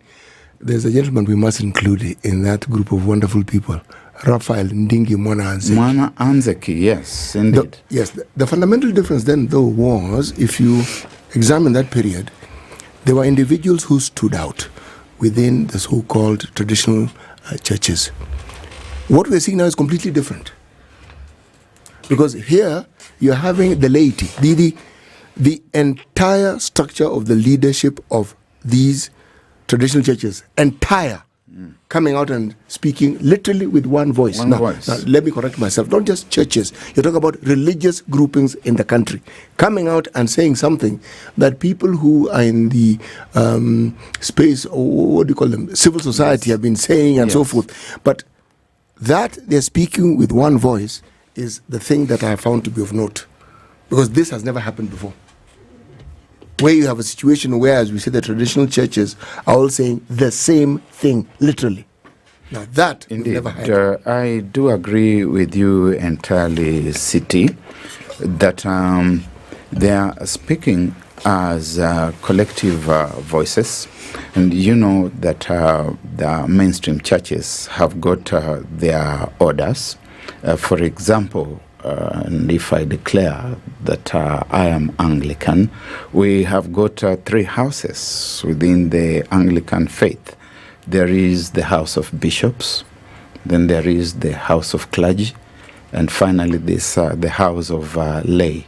And we, the lay people, are the ones who wait for our spiritual superiors to process the messages and come and deliver them to us. The Catholic have got their own orders as well. In the older days, there was the Episcopal Conference, and from time to time, the Episcopal Conference would speak. But when it spoke, or as it was speaking, there did not seem to be any other voice or any other house coming out to speak. Today, you are seeing that collective responsibility, that collective voice within those orders, and they speak from this corner, the others speak from the other corner, and it is an indication that time is out of joint, and that let's just be very plain. Let's stop speaking in parables and proverbs. I know we started there, but let us just come into the prosaic space and say that President William Ruto, the Kenya Kwanza government, they had better start listening to these voices. And they should know that even within that spiritual, both Islamic context and the Christian context, it has been said that there will come times when they will look for prophets to speak to them, but there will be no prophets speaking to them. That there will come a time when they will attempt to repent, but it will be too late for penitence. So this is the time. And President William Ruto should rein in his hounds. I heard him say yesterday that there's no need for us to answer each other. He must lead by example. Can I come in on that point, Barack? Because here we are, and we saw that a couple of weeks ago, indeed, the bishops from the Catholic Church spoke very clearly about a number of things. The Anglican Church then came out, and quite a number of other churches came out. Yesterday, we heard again, and it was specific about promises that this particular administration made whilst on the campaign trail, and even after they were sworn into office, they still made more promises. And I think I'm trying to imagine a time where recently the president has come out on a podium and not made another promise. I think that every time he speaks, there are promises that are made as though we are still campaigning. And these sentiments that were put out yesterday were very clear that you've said certain things to Kenyans. You owe them one of two things. Either to come and say, I thought we would be able to do that, but we cannot, or to fulfill the promises that you had made. And that was the sentiment that was coming again from the church yesterday. For the president to say that we don't owe a back and forth to those who call us out, I think that there are very many things that are erroneous in that sentiment.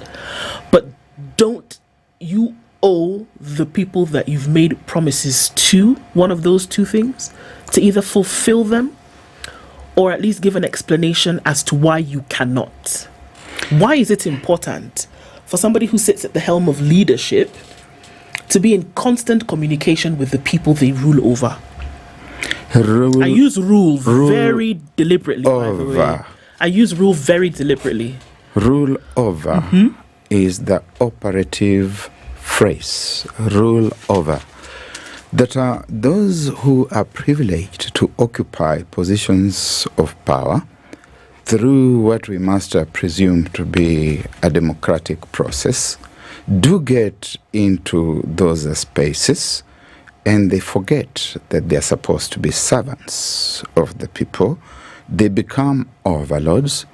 They put on garbs of intransigence and arrogance, and they start talking down at the people because power has touched their heads. And yes, they have got those two options, to either come and say we didn't know what lay ahead, we had not the slightest idea, and it is difficult, and so we are going to propose to downsize the promise, and we are going to choose a few things that can be achieved within the resources, the capacities and abilities that we have, and kindly pardon us that we will not be able to do the rest. In the converse, they have the responsibility to deliver. And when they deliver, they don't need to crow about it because we will see it. But this is a dispensation that is all about making more and more promises, like the proverbial mother who does not have what to cook for the children.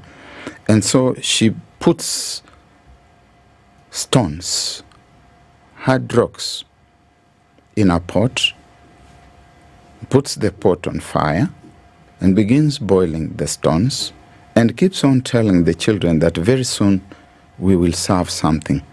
Very soon there will be something ready for you to eat. And the children, because they are children, in the innocence, in the naivety of childhood, they believe that something will come out of that stuff. And although they can see that they are stones, they have been told that ultimately something will happen and those stones will miraculously become food. But what they forget is that there's a third alternative.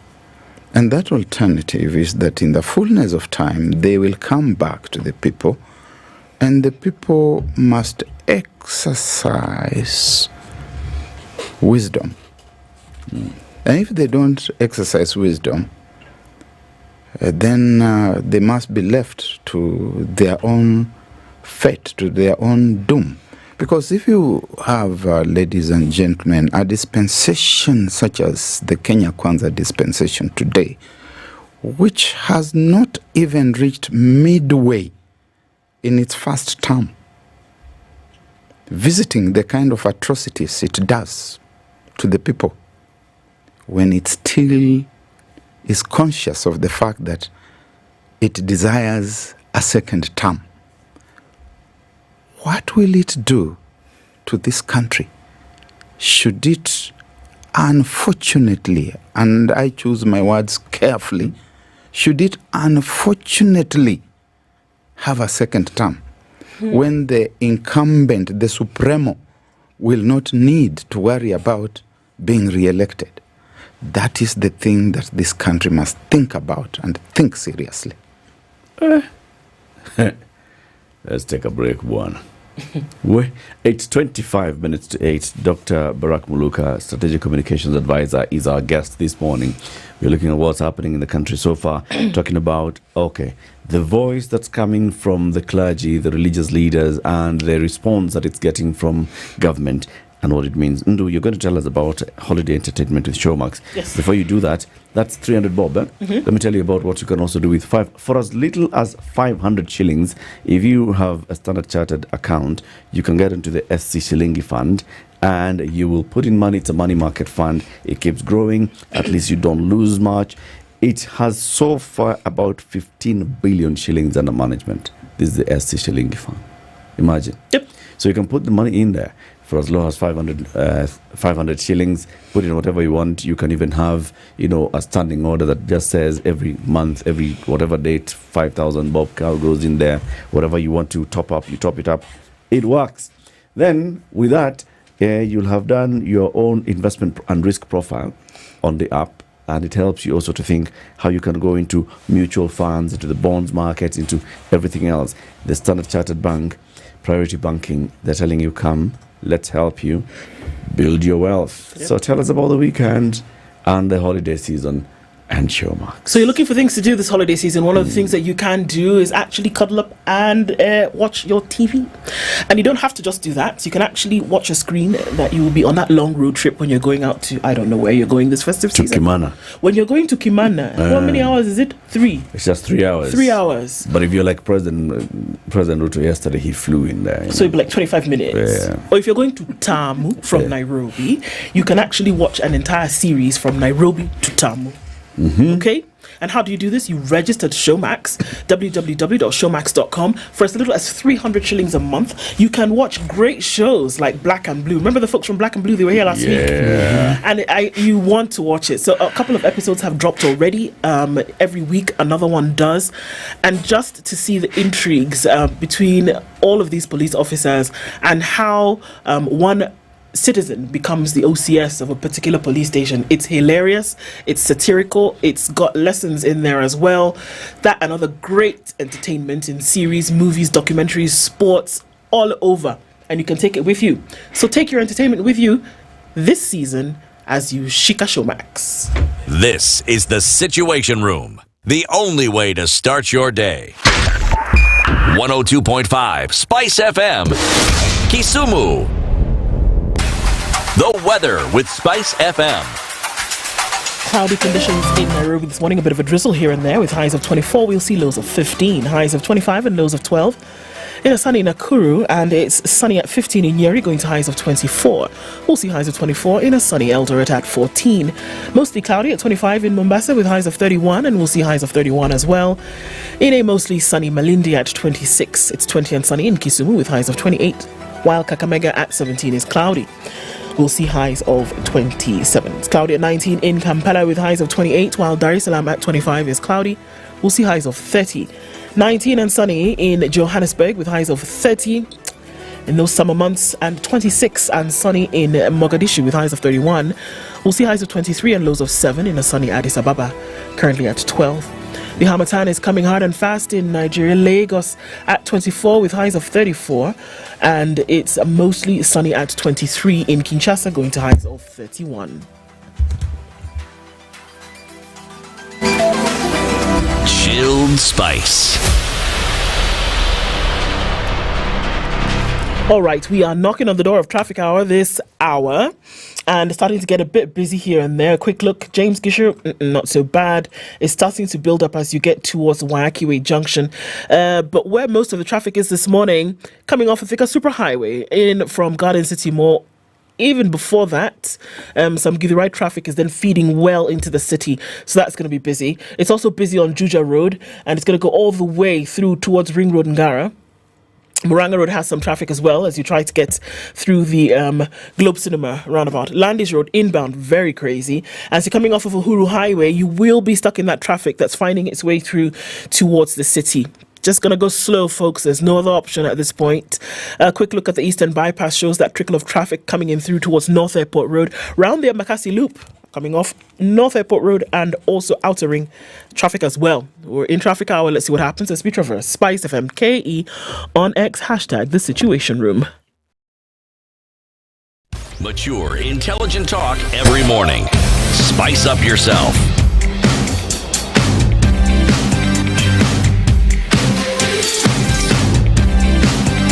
Mornings done right.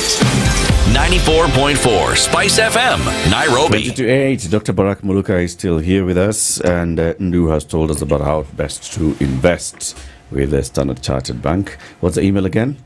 wealth.kenya@sc.com. wealth.kenya@sc.com. Hear that, Doctor? Yes, I've heard, and I know that you are going to seed me so that yes, I get admitted. You go to that journey. Yeah. What we'll do is that City will introduce you to his relationship manager at Standard Chartered Bank. Very good. They'll call you. Yes. They'll have a sitting with you. Yes. And they'll walk you through that journey. So we have a little session behind the tent after. Yes. In fact, this one will have it in front of the tent. Okay. Bel Air tents. Dr. Why are the bishops speaking now? Someone was saying that, remember what happened when the Gen Z came out and were joined by their parents and brothers and siblings and cousins and everybody in the family who came out and said, yes, we agree with this message. And the message was twofold. One, you in political leadership are not doing the things that we expect you to do. And the other message was, we see you getting cheered on by the religious leaders, and you, clergy, you are doing it wrong. Stop entertaining these people. The church has always been a very political organ. Do you think they're playing politics by coming out now to show, you see now, we have an opportunity to actually turn and walk back to the people? Is it political survival? I don't think so, Eric, and perhaps I've been a little imperceptible. I'm not so sure, but let me try to have another go at it. First, there are entities whose role is to balance the power and the manner in which it's exercised in the country and the responsibilities within the various landscapes. That we have got the executive, which is supposed to be in charge of government for the time being. Then we have got the legislature, which is supposed to be in charge of legislation, of representation and oversight, once again, for the time being. And there is the judiciary, which is supposed to be the umpire between you and me, umpire between you, me, and the state, umpire within various instruments of the state, and ensuring that in the manner in which that man Montesquieu described or prescribed, that there is a balance of power and separation of duties and responsibilities. And then, of course, you have got the ecclesiastical space, because the entities that I speak of are within the secular landscape. And then you have got the ecclesiastical space, and their role is essentially about our spiritual nourishment. And I would expect that they are not poking their finger in every secular pie and attempting to sit in that driver's seat because we are a secular state. But if we want, we could also become an Islamic republic or a Christian republic and let the church sit in the driver's seat. I think the constitution is very clear that there's no state religion, there's no that kind of secular responsibility. And as we say, that when the secular entities fail in their duties and responsibilities, and let's agree that in this country we have got a legislature that has been captured by the executive. And my fears and worries about that capture began under the Uhuru Kenyatta tenure. When I had the privilege to come and sit here where I am seated today and decried the whipping of Parliament from State House, so that if Martin Shikuku and Jean-Marie Serone were saying in 1976 in October that they were trying to kill Parliament the way Kanu had been killed, they should come back today and see where Parliament is. I'm hanging on your words, Barack, because you were about to say something and I think you left it hanging. You said that if we see a situation whereby those who are responsible for the legislature or anything have failed, then there was an ellipsis.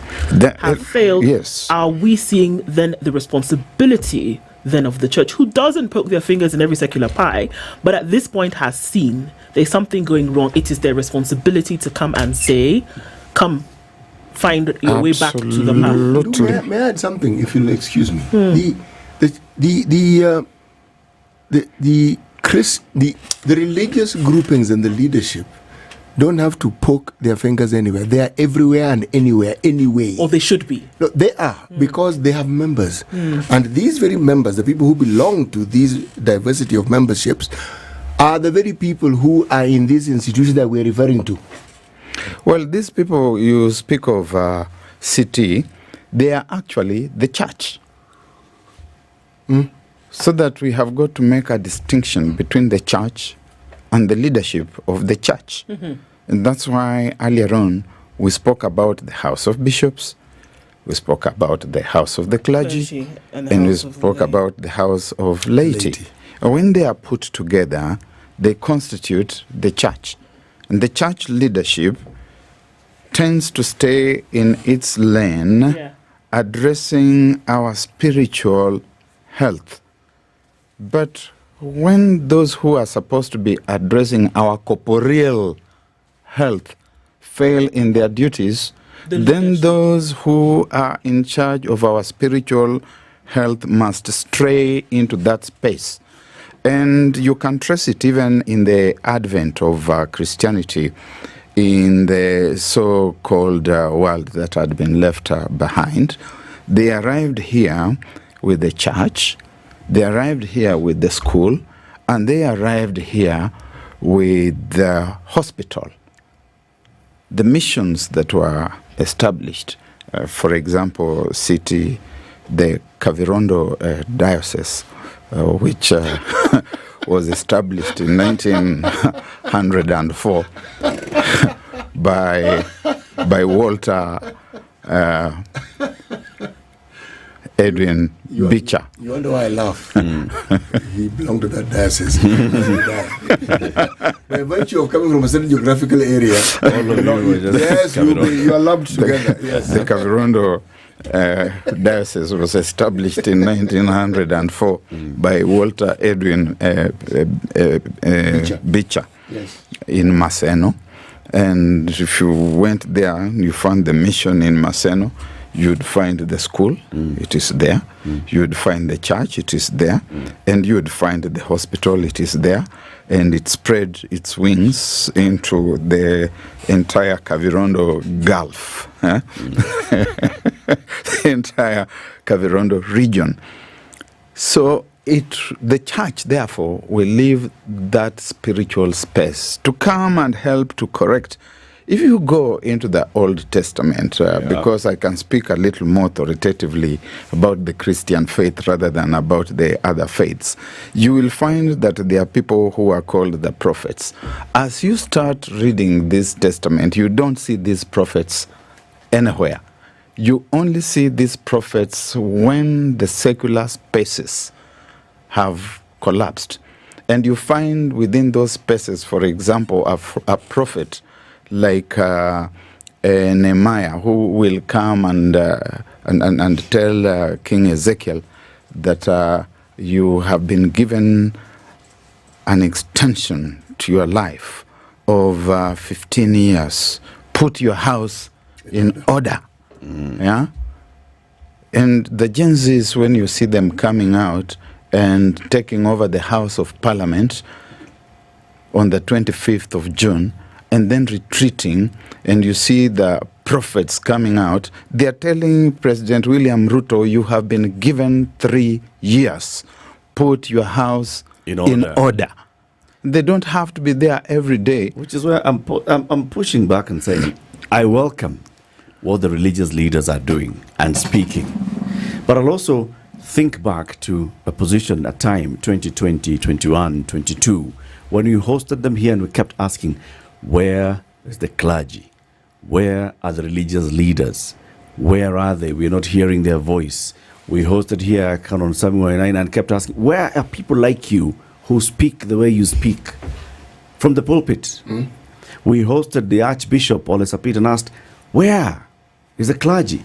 The Bishop of Nyeri Diocese, Catholic Moheria. We hosted me and asked, where is the clergy? Now we're hearing the clergy speaking. I welcome them. But I'm also looking at it from the other side, and I posit that they are also playing a political survival game. Because when the youth occupied Parliament, the youth also occupied church.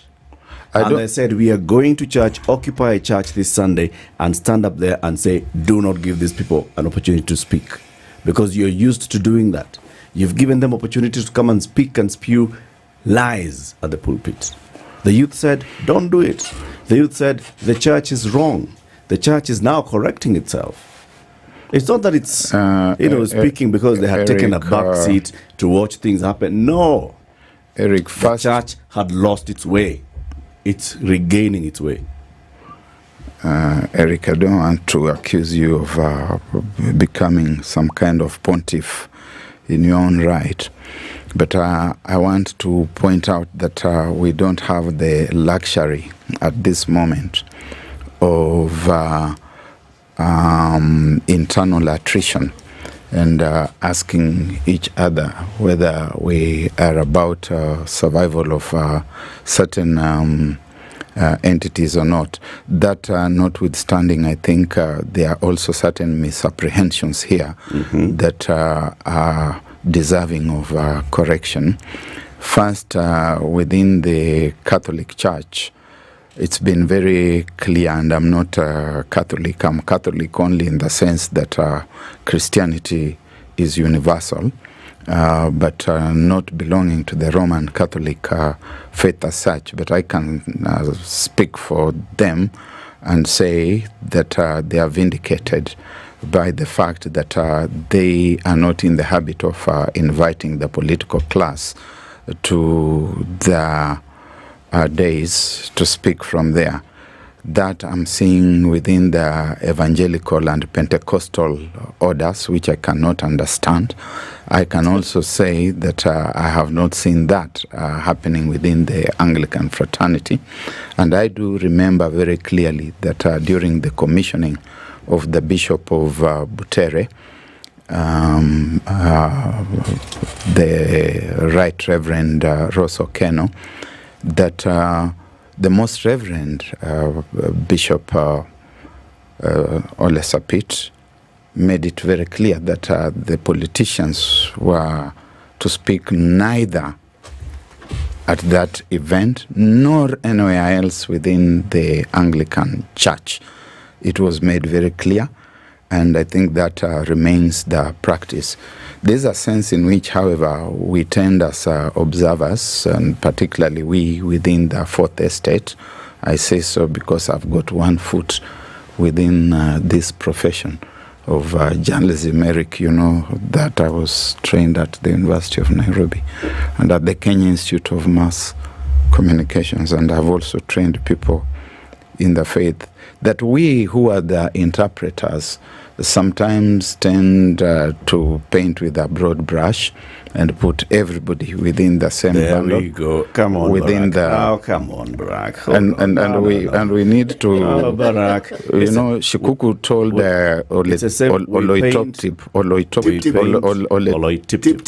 Oloitip. Yes. That in Parliament, as in media, one person speaks while the others listen. Barack, since you want to speak, let me hold my horses. Please do. Please do. Painting with a broad brush is what we are doing. We are painting the political class with a broad brush and not singling out anyone who's doing things well, all right? But we're also painting on the other side. We paint with a broad brush because it's a broad brush. Yes, indeed. Like I mentioned, when you hosted those leaders here from the church, we're asking them, where are others like you? Because we said, Archbishop Muheria, yes, you speak out. But where are others? Archbishop Olesapit, yes, you speak out, but where are others? And the general consensus was, there are those of us who are speaking.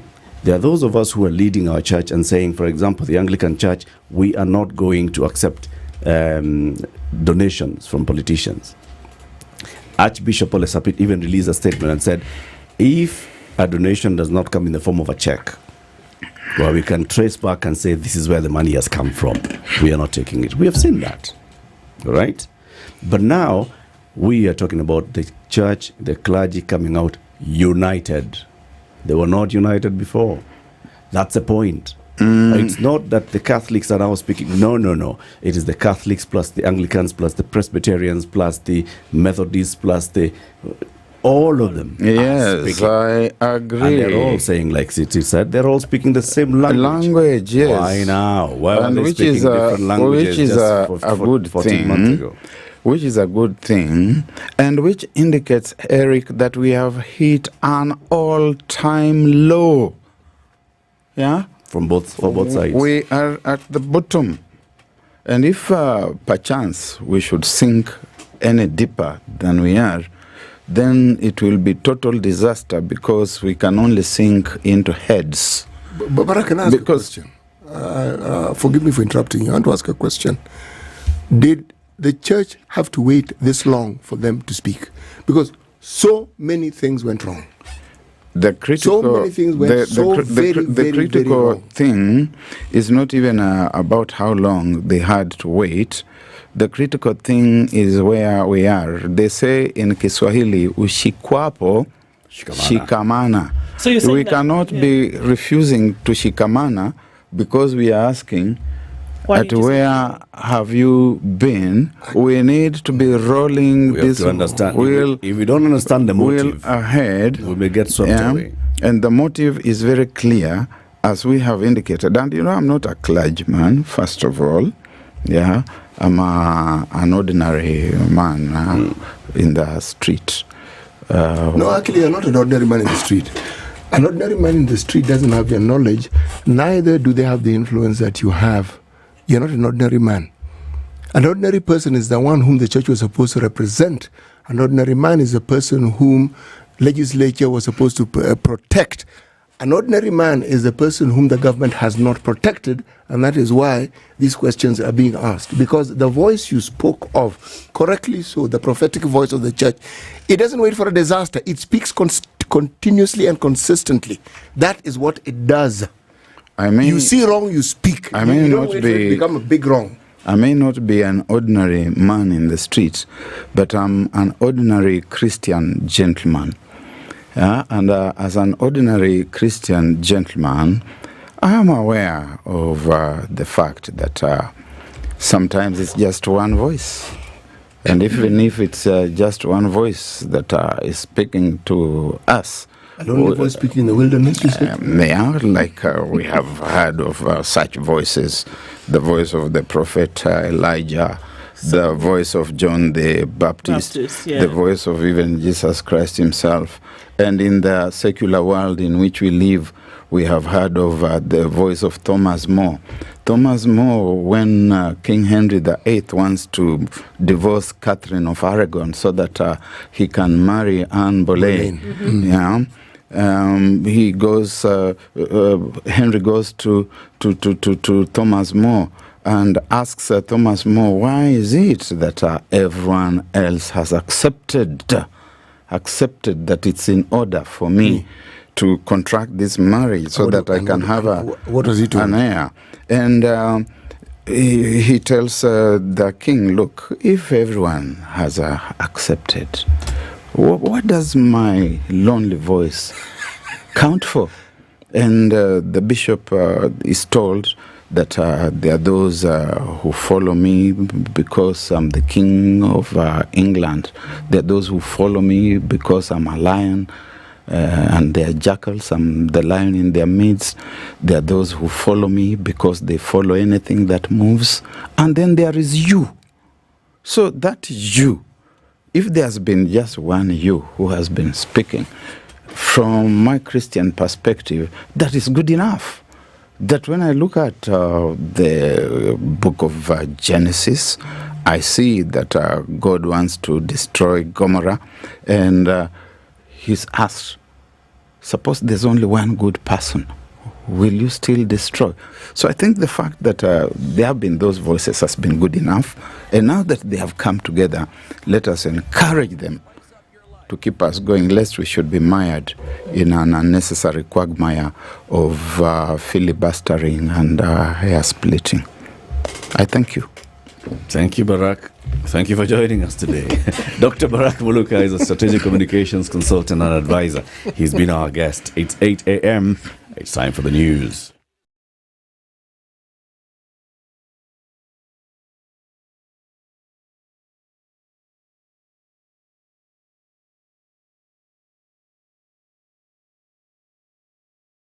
Morning, this is the News Wire. I'm Leah Ubaga. The race for the African Union Commission chairmanship will take a dramatic turn next month as former Prime Minister Raila Odinga plans to tour Djibouti, the home country of his main rival Mahmoud Ali Yusuf. Raila will be in Djibouti for a meeting with President Ismail Gule. The Djibouti candidate is seen as Raila's biggest challenger. Kenya is keen to ensure enough support for its candidate amid strong opposition from Yusufu ahead of next year's polls. Yusufu was also in Nairobi in August this year. The Ethics and Anti-Corruption Commission has arrested 2 insurance company officials over a probe into an alleged 40 million shillings medical tender in a government agency. The anti-graft body, after securing a court order, conducted a search operation into the offices of the insurance company, during which the 2 senior company officials were arrested. ACC believes the 2 have vital information that could help with the ongoing probe into the tender. The arrest of the 2 comes after a senior official at the state agency under probe was arrested over the same. Among the names under consideration is former Health CS Mutahi Kagwe, who may be appointed as the new Interior Cabinet Secretary to replace Kithure Kindiki, who was promoted to Deputy President. Currently, Musalia Mudavadi is the acting Internal Security Minister. Ruto's move appears to be a strategic attempt to placate the restless Mount Kenya region, particularly the Nyeri community, which has expressed dissatisfaction with the current representation in government. Adding to the momentum, Kikuyu elders gathered in Nyeri on Friday to unanimously endorse Kagwe's inclusion in Ruto's government. They emphasized the necessity of having a cabinet minister from the region and urged Kagwe to accept the proposed position.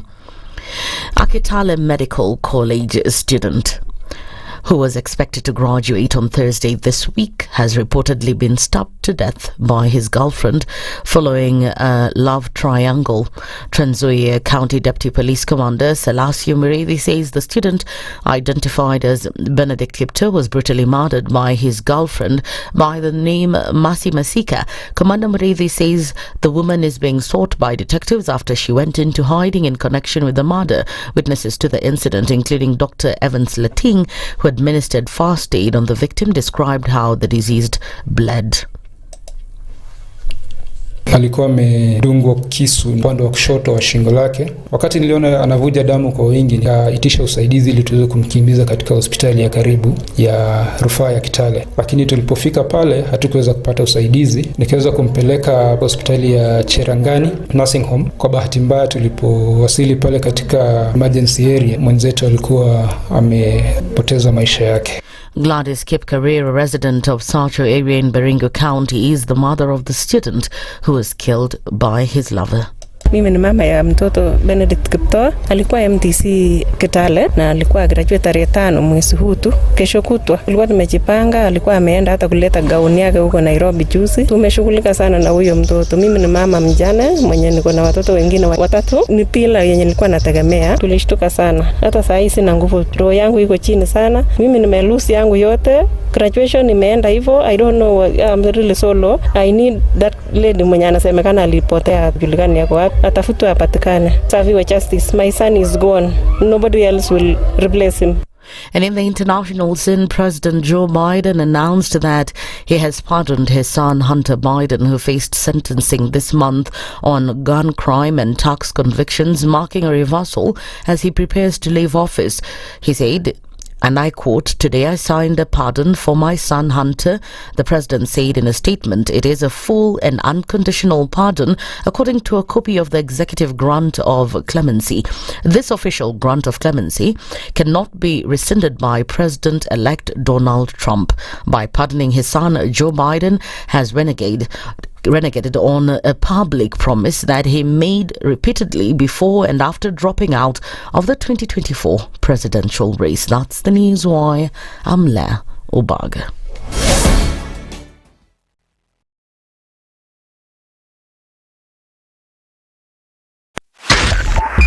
.5 Spice FM, Kisumu.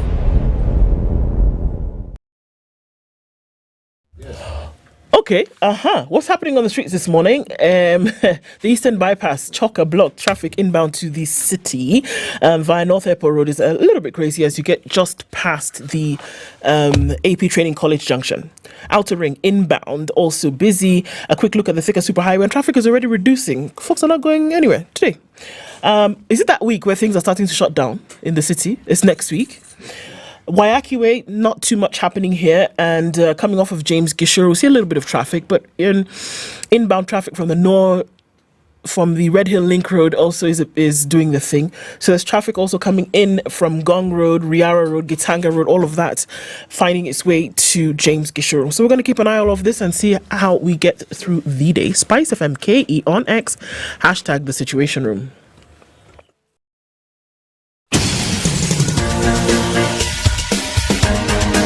This is The Situation Room, the home of hard-hitting political commentary and penetrating insights about the state of the nation. This is a talk radio experience like no other. The Situation Room, a place for hard truths, debates, and elevated conversations. The Situation Room, witty, political, engaging, deep, controversial. In the room, we have C.T. Muga, researcher, academic, seasoned political observer, a fountain of wisdom in these politically uncertain times. Ndu Okoh, Nigerian by birth, Kenyan by choice, communications expert, Pan-Africanist, a truth seeker and believer in people power, and Eric Latiff, agent provocateur, the man in the chair, seasoned journalist, news hound, a man who believes in punching up, not down. This is The Situation Room, the only way to start your day. 8, how you doing? Welcome to the third hour of Kenya's biggest conversation. Yeah. This is The Situation Room. City, we're still talking about flying business on Emirates. Let me tell you, there's flying, and then there's flying in style. And then there's resting, and then there's sleeping in style. And then there's eating, and then there's fine dining. Okay? Now, all the above mentioned will be found in the business class of Emirates. Now, to enjoy this thing, you really do need to take that flight, okay? You can't enjoy this if you're on a flight in another airline. It has to be Emirates. And when you are in Kenya, my goodness gracious me, you had 140 destinations to choose from. Where? If you're not certain, just do an inky pinky ponky, and the way your finger lands, pop, choose that destination. Where do you want to go? Go, yes. And when you go there, you know that comfort is actually unbelievable. You may think that you've enjoyed comfort. You may think you've enjoyed being treated special. You may think you've enjoyed a good meal. When you fly Emirates business class, the cuisine will blow your mind, and your stomach will agree, and will sing a chorus for you. Wow, Yeah? And then you can lie completely flat Kabisa. on a flight. Like, not that you're reclining seat, no. Flat. It's lie flat seats. Yeah. Hey. City should be the guy for Emirates. You know how when you used to hear James L. Jones say, "This is CNN." Yes. So now you need to connect Emirates with CT. Yes. My friend. Crockery. None of these plastic things. Apana. Aki cutlery ambayo hata iko na jina. It has a name. It has a signature. My friend, let me tell you, you can actually forget that you're actually on a plane. You can actually forget that you're flying. But the experience is you will arrive at your destination ready to do whatever it is that took you there. That's the point. You'll be fresh, you'll be alert, you'll be well rested, and you'll have enjoyed some sumptuous, not a meal, sumptuous meals. Very good. Yes. Very, very good. Ndu? Yes, sir. Somebody has said that we must actually mention this. Your hair. They like Dope. Dope. Why, thank you. And someone said, Kwani, what are you saying? She's always dope anyway. If not that I was chocolate brown, I would be blushing. You are blushing. You're not turning pink. You're not turning towards blue. Wow. Thank you. Standard Chartered. What do you do with your money? Sometimes you don't even know, right? It just comes and then it does its own thing. It comes and it goes. Well, it's a mind of its own. It also does have a mind of its own. And you're not sure. Okay, so you want to grow it, you want to be able to make more of it, isn't it? Or put it in a place where it can actually do something for you. And sometimes you're confused. Okay, where do I go? What can I do? Do I store it in Kenya shillings? Where can I put it on the world market so that it actually do something? And all these questions are doing the whole bubble machine in your head. Well, you know what? The folks at Standard Chartered have said, you know what? Do not stress. All you need to do is have a conversation with us. We've got 110 years. I try to imagine what 110 years is. Start with century. Yeah, I think about my age and I think I've been here forever, my God. But then these guys have been in the business of practicing this wealth for 110 years. That's my age plus 2 plus. I mean, divided by, I don't even know what now. Times plus divided by. To the power of something. The square root of something times pi. But these guys have been in this business forever. So I think you're going to want to hear what they have to say. And so if you're a little bit confused about, okay, so where do I put my money? You're going to send an email to wealth.kenya. I'm going to say that again. wealth.kenya@sc.com. Send an email and you can do something as simple as, okay guys, I want to know what to do with the little money that I have. I want to be able to grow it. I want to be able to invest in it. And they're going to call you. This man CT did that last week. They sat down with him and they had a meeting with him, and he's really on his way to taking those hundreds of millions and then being able to do something with them. And it's going to make them into more hundreds. And you know, at some point he'll have some profit that he'll give to some of us lowly people. So they had a conversation with him and he's well on his way to be able to do that. And you can too. 55 different unique markets around the nation, around the world, and they've been able to do this over time. You can do it too. And I saw somebody was asking for that email address again. It's wealth.kenya@sc.com. Somebody's on the other end of the email is going to have a conversation with you, and you can get into the business of making, growing, managing your wealth. Kabisa. Everybody who's watching us on KTN, asante sana for doing so. Tonight, by the way, do not miss. KTN will be rebranding. Since 1990, KTN has been a beloved part of your lives, growing into a heritage brand cherished by millions. From hard-hitting news to captivating entertainment, we've been your trusted companion, amplifying voices and shaping stories that matter. Now, today, we are excited to announce the merger of KTN Home and KTN News into one unified brand, KTN. Yes, indeed. So at 9 a.m., we'll be joined by the managing editor for KTN, Ken Mijungu, and Zaitun Ali, who's a host at KTN. They'll be here. They'll tell us about it. Between now and then, we talk and we open the phone line. So we have a conversation about this country. City. First, let's begin with the proverb. We are in Mozambique. You're saying Mozambique was initially called? It wasn't Mozambique. So Leonard do something. It is Maputo. No, even the country Mozambique. The name that Mozambique. Abdul Malik. Somebody. Musa. Well, Musa Malik. He was called Musa bin Biscay. See, there was Malik somewhere. Yes. Musa bin? Yes. Yes, there was. There was a Musa bin Ibn Malik. All right. No, you're not wrong. You're not wrong. You see, there's the name. Then, depending on who's pronouncing it, they'll pronounce it the way they. So they say if you had these things came to Mozambique. What they heard was Mozambique. Yes. So when Vasco da Gama landed there, he said Mozambique. He was told. He heard Mozambique. Okay. But he was told. Actually, the person who is Musa ibn Malik. Mozambique. Okay. Sawa. This country, we're talking earlier on about the war that was fought in this country. But you must bear in mind that the Portuguese ruled this place for 4 centuries. 4 centuries is what? 400 years. They were resilient, were they not? Sheesh. So, when you look at the problems that were there, this is a Lusophone country. My friend, they were immense. They were totally immense. There are people who, even at independence, still supported the colonizer. There are those who felt no. And there was going to be a clash, and there was. Okay, you're talking about 1977 to 1992. Aish, man. And people died. Many people died. Unnecessarily. Right. Let's look at that proverb, shall we? If a chicken attacks you in the morning, run first, because it may have grown teeth overnight. Yeah. Yeah, you said yeah. Go on. Now she said yeah with a sigh. Yeah. So tell us what's your experience with chickens in the morning? Yes. What's your experience with chicken with the teeth? Well, I'm just saying that the way you went to bed last night, or think about it, what you've always experienced as a situation could change just like that. And if you're not on your toes, I'm not saying that you need to be on tenterhooks all the time, but if you're not on toes, it could very well be a very different situation once you open your eyes.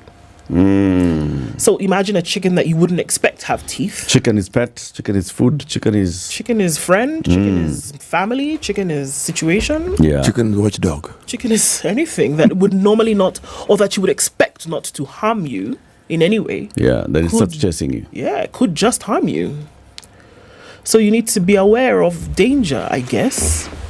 That's for me what it seems. You need to be aware that there's always potential change to any situation. There's something that our guests of the previous hour mentioned. Yeah. Don't take circumstances for granted. They could change overnight. Easily. Essentially, why the absurdity of chicken and teeth comes in is the very thing you think cannot, may not, will not happen. Will happen. Yes. Then what do you do? Because as far as you're concerned, you're completely unprepared for it. Okay. So if you were to prepare yourself for the possibility, even if it is just to invite the thought into your mind that this thing could happen, then perhaps you would not meet it with as much shock when it actually did. That, for me, that's what it seems. Like now, I've been wishing for 3 years that Eric would buy me ice cream. And he said it was a promise that he made. I have to, in my mind, prepare myself for, that it may not happen.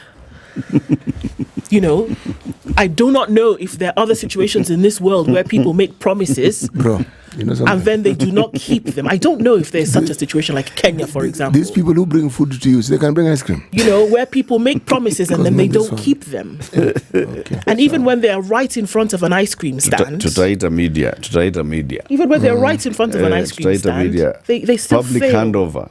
They still fail to keep the promise. I don't know if Kenya is in such a situation today. I don't know.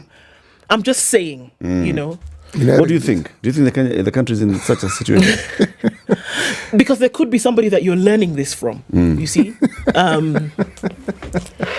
you think there's I believe there is a situation where there. So let's talk about the country then, right? Because there's stuff that's going on in this country. If you look at what we were discussing the previous hour and how Barack Muluka started it, he was like, you know what, there's the church has come out, the church is speaking, and then there's what we're hearing as a response from those in leadership.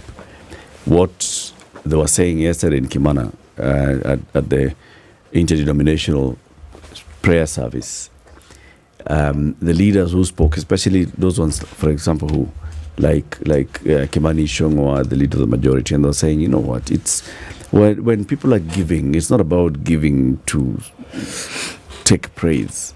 It's giving so that God can be glorified. Yeah, why don't you do it quietly? Why don't you give it in public? It's not about, the rest of us. The president saying himself, we don't have to have a back and forth. That is one side. Is it representation or manifestation of something else that's going on? That the message that they seem to have taken from this whole communication from the clergy is about donations in church. What about everything else? What about those things that were said are promises that have not been kept? Security situation, abductions, and people who have been, kidnapped and they've disappeared. Those that have died. Those that have been, arrested in Kenya and renditioned to their countries. All those other things that are happening. Why are these leaders not responding to those ones as regularly and as strongly as they're responding to the issue of donations in church? Is it that they want to pick this one issue and make it the issue? That the issue is, this clergy do not want the money, but God has not said he doesn't want the money. Are they pushing away from what is actually being communicated by the people? I think so. And I think it's very clear that when you say something like that, is that you think that you do not have to give a reason as to why you are do I want to say fraternizing with the church in that manner? Is that then it's an overarching example of how you feel that you do not have to be accountable to the people of the nation.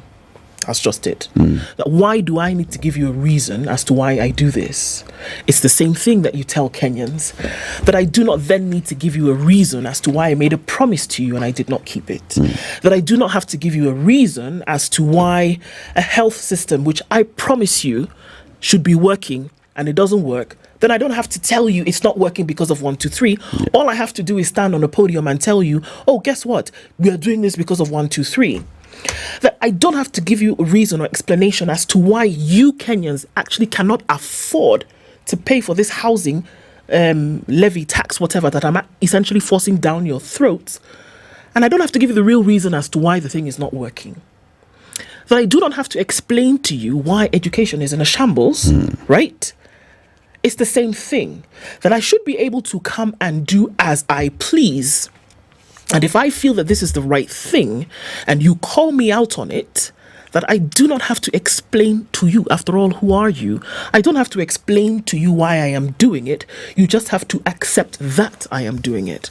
And I think we set off on the wrong foot from the very get-go. Because we forget. I don't even think we forget. I think we bypass the importance that the people of a nation who are sovereign have. And so that's where it gets us in a mistake over and over. Look, I think that they're here, whether we're going to pit two sides against each other, that why has the church waited all this time? The church used to receive donations before. Why didn't we see the shouting and talking and making noise? Why didn't we see it till now? Why did we not see refusal of gifts? We saw from few people that, don't bring that. If you want to donate in silence, whatever. But then why at this particular juncture do we see that this is happening in the way it is? And if you tell, because this is what the president actually did say, we don't have to get into a war of words before anybody as to why I chose to do things the way I chose to do. But that's the thing you do. You do have to explain to people. And so in that, you can see a thread and you can see a trend. If I don't have to explain to you about something that's in the public eye, do you think they bear the responsibility then when it comes to explaining to Kenyans about the very, very basic elements of their survival? Food, shelter, education, health, infrastructure. So if things are in a mess, if you don't see the need or the importance of explaining to people in the public arena why I am doing 1, 2, 3, do you really think that tomorrow they will come and explain to you, I have not finished this particular road because of 1, 2, 3. I did not keep my promise to you because of 1, 2, 3. Do you really, really see that happening? I think sometimes I struggle to read what's coming from the top leadership, starting from the president to his ministers, to principal secretaries and others in government and those in communication as well. Because you see, there's what the Kenya Kwanza team presented to the voters in 2022 and said, this is what our promise is. This is our manifesto, all right? And then they argue that it's on the strength of our manifesto that we got a majority of the votes and therefore our candidate became president. Okay? Okay. And we can go with that argument. That let's say that people compared the 4 manifestos presented before them by the 4 presidential candidates and they decided William Ruto's sounds stronger and William Ruto's idea of delivering them sounds more believable. So they voted for William Ruto as president, all right? So this goes a mandate. Now, once you get into office and you start implementing and bringing those promises to reality, now here's where the issue comes in. Do you have a blanket check to come and say, I promised, let me deliver? Or do you have a mandate to keep explaining and also to come and seek consent on, this is what I had promised on when it came to education. This is what I had promised when it came to health. And the realization of this now needs us to walk the journey together. Because what I hear sometimes, and I'll take you back into the moment when President Ruto started talking strongly about the judiciary and saying these judges and slapping court orders all the time and slowing down the progress of the government, they do not understand that we have the mandate of the people to deliver on these promises. And so when the judiciary starts listening to a few people and saying stop government project just because a few people have come to court, you are then going against the majority who are expecting us to deliver. So the thing is, do you have a blanket mandate that can you do it however? So yes, I'm delivering on health, but my idea of delivering on health is that I shall change NHIF into SHA, I shall increase the amount of contribution that's coming in from households, I shall roll it out this way, and don't ask me questions, I'm delivering on the mandate. My idea on agriculture was, this is it, don't ask me questions about fake fertilizer, substandard fertilizer, whatever you want to call it, I'm delivering on my mandate. Is that it? Because the clergy has asked questions about the manifesto and the governance. And the president is not responding to manifesto and governance. The leaders in parliament are not responding to manifesto and governance. They've chosen to respond to the issue of church donations, which was not in any of the statements, not by the Catholic bishops, not by the Anglican Archbishop, not by the National Council of Churches of Kenya, not by the Pentecostal churches. None of them talked about donations. They were raising other issues, but they are choosing to respond about donations, asking your own question and answering it. That's what I'm saying.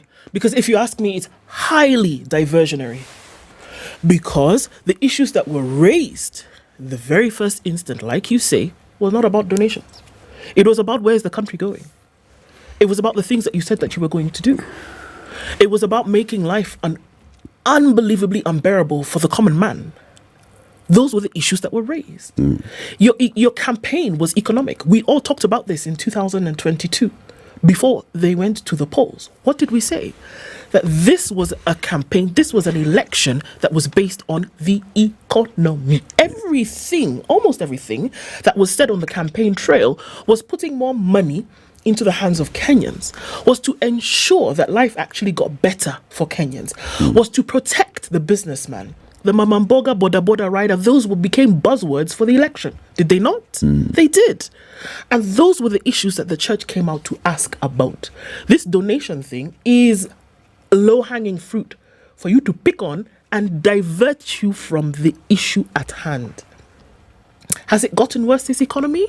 Yes, it has. You can tell me about inflation numbers and percentages and all that hogwash. You can do that. But at the end of the day, 2 years down the line, is the Kenyan able to survive better than they were as a result of this particular government being in place? And those are the questions that we have to ask head on. And if it is not, guess what? You made a promise that it was going to be the opposite. And I think it's diversionary. You want to talk about donations? Come on, really. It's not. It doesn't matter. Put that to the side. What's the main issue here? Let me tell you what the main issues are. We have grade 9s going to school in January next year. We're supposed to have 16,000 classrooms by January. Today is December 2nd. We're not even at 7,000 classrooms yet, and they are needed for these children to go to school. We have a health system which we were told by the 1st of October was going to be fine. We had a CS who sat in this chair. We had a PS who sat in this chair and told us that everything was going to be fine and everything was going to be wonderful. Right? We were told that Kenyans were going to be able to afford houses whereby they pay a certain amount per year. Tell me today, of the majority of the percentage of people who would be deemed middle class or low income, can they afford 25,000 shillings every month to pay for a home? Can they? No, come on. Can they? Are these not the things that we're asking? That today we have schools in this country where children are sitting on the floor. That today we have situations where people go to a hospital and they're sharing beds today. Not 10 years ago, today. We're talking about a situation whereby today people are still hoping for 1 meal a day. We have school feeding programs where children are going to school and depending on that meal, after that they don't get another. Those are the things that we're talking about. So for you to come and say that you will not address those issues, it's fine. Don't even address the ones that are facing Kenyans head on. And those are the issues. They are. And it behoves Kenyans, call it out. This is it. You told us it was going to get better, and you told us you were going to do 1, 2, 3, 4, 5. Do one. And do it well. Because the argument will be, I'm doing them. Okay? I'm doing them. We are rolling out universal health coverage. Just register, and things are going to get better. We are rolling out a new way of funding universities to keep our universities afloat. Just bear with us. Things are going to get better. We are rolling out a program for agriculture. We've registered all our farmers across the country. Now they're getting subsidized fertilizer. They're getting this and the other. Just hold on. They're going to get better. We are stabilizing the economy. Okay, we have brought the inflation rates have come down. Prices are falling down. Just hold on.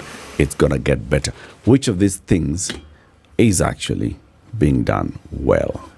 Because the response will be, we are doing. And that is what we've been hearing.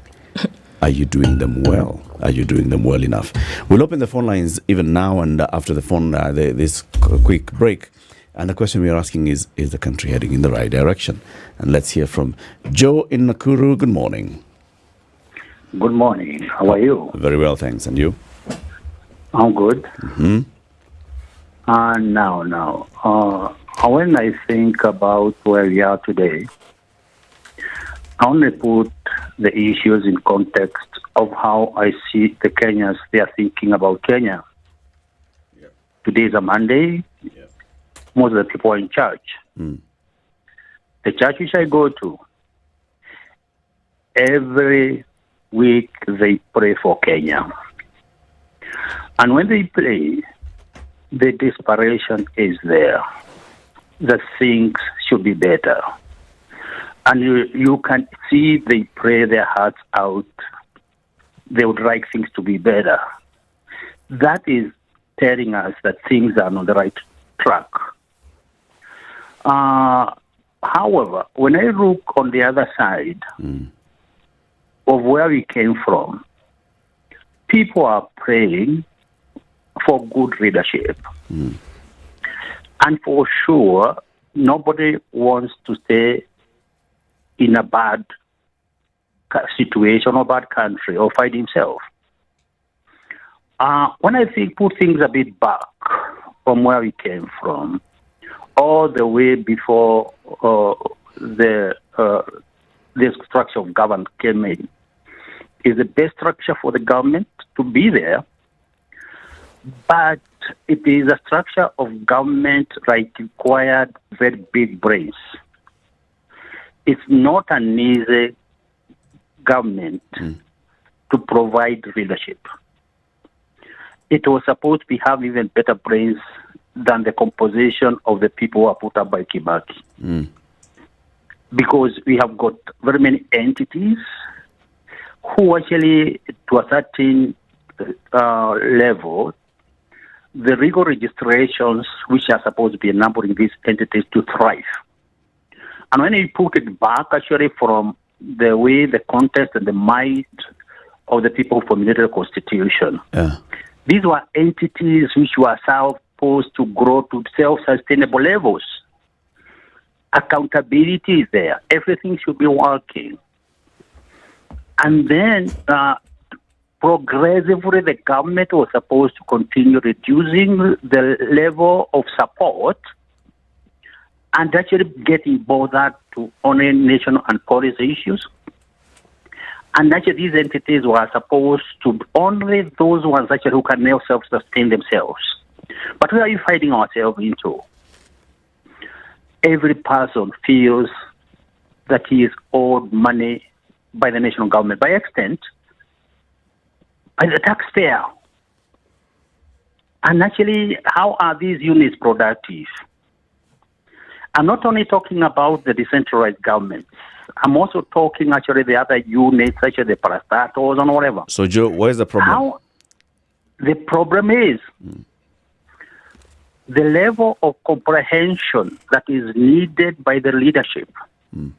It is not adequate. Okay. It's not adequate. Point well made, bottom line, it's not adequate, Thank you. Yeah. Thank you, Joe. Yeah. Let's hear from Ali in Mombasa before we take the break. Ali, good morning. Good morning. How are you doing? Fine. And you all?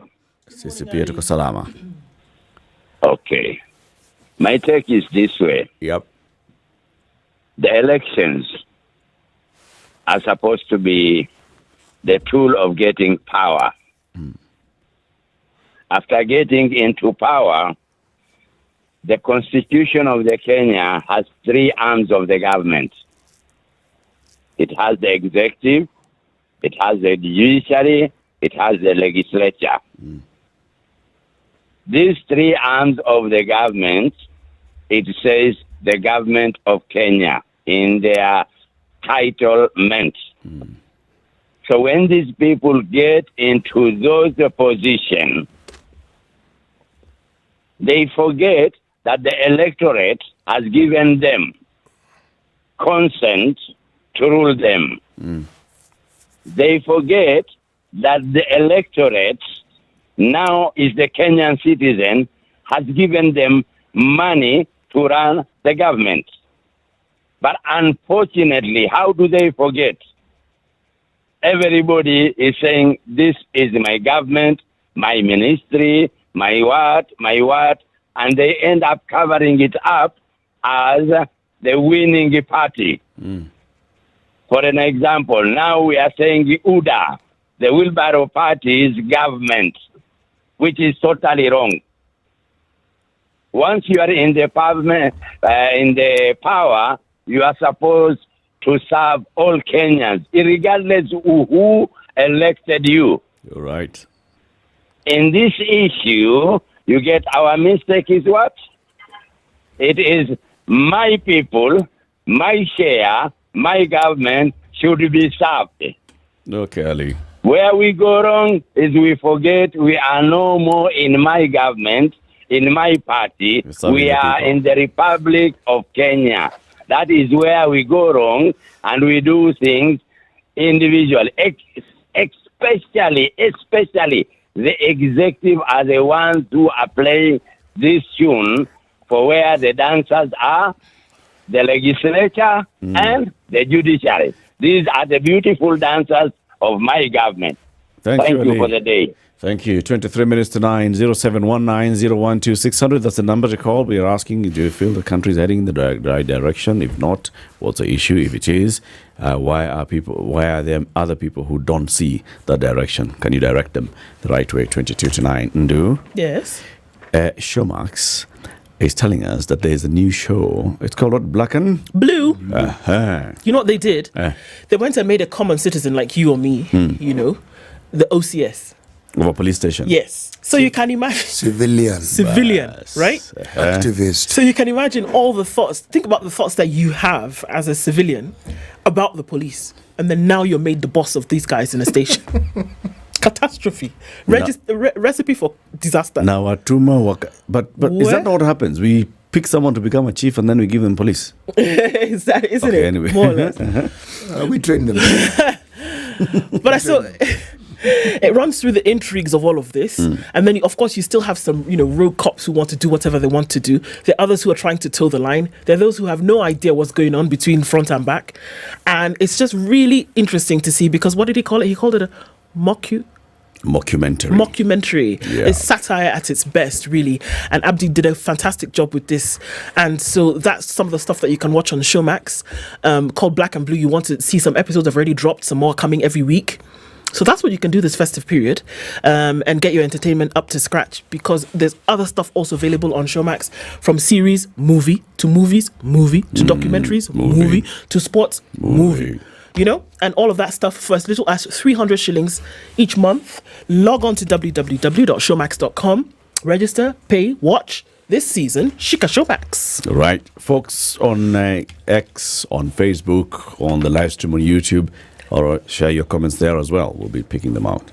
This is the Situation Room. The only way to start Spice FM. Malindi. The weather with Spice FM. Cloudy conditions in Nairobi this morning, 17 degrees. We'll see highs of 24, and we'll see highs of 25 in a sunny Nakuru at 18. It's 18 and sunny in Nyeri with highs of 25, and we'll see highs of 24 in a sunny Eldoret.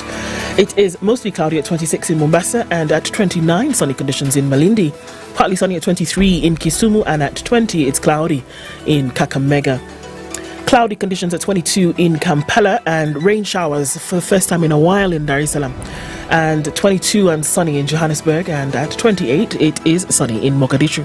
16 and sunny in Addis Ababa, while at 24 the haze over Lagos skies is quite vast. 23 and cloudy in Kinshasa.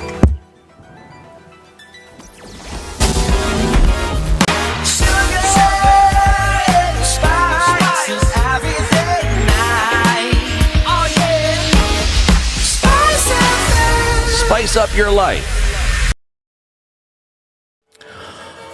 All right, so Uhuru Highway is a sea of traffic. It doesn't look pretty at all. And this is all coming off of Mombasa Road. So Mombasa Road, by the way, from now Capital Centre out towards the Nyeri Stadium roundabout is chock-a-blocked. Inbound traffic is bumper to bumper. It's going to take a minute to get out of this. And it's going to go all the way onto Uhuru Highway, where you're going to get stuck with traffic coming in or around Haile Selassie. So that's busy. Traffic coming off the Thika Superhighway is now reduced to Survey, and then towards the Pangani underpass, and we have some traffic on Kiambu Road, which will fizzle out in no time from now. But who's this? This is North Airport Road coming in from Outer Ring and the Eastern Bypass. That's also still pretty busy right about now. Somebody asked about the Southern Bypass. Okay, it's looking good. A little bit traffic here and there as folks are traversing their way at the interchange, but apart from that I think we are fine. But we're still in traffic hour. Let's see what happens when we come out of it. We'll speak SpiceFM KE on X, hashtag the Situation Room. Mature, intelligent talk every morning. Spice up yourself.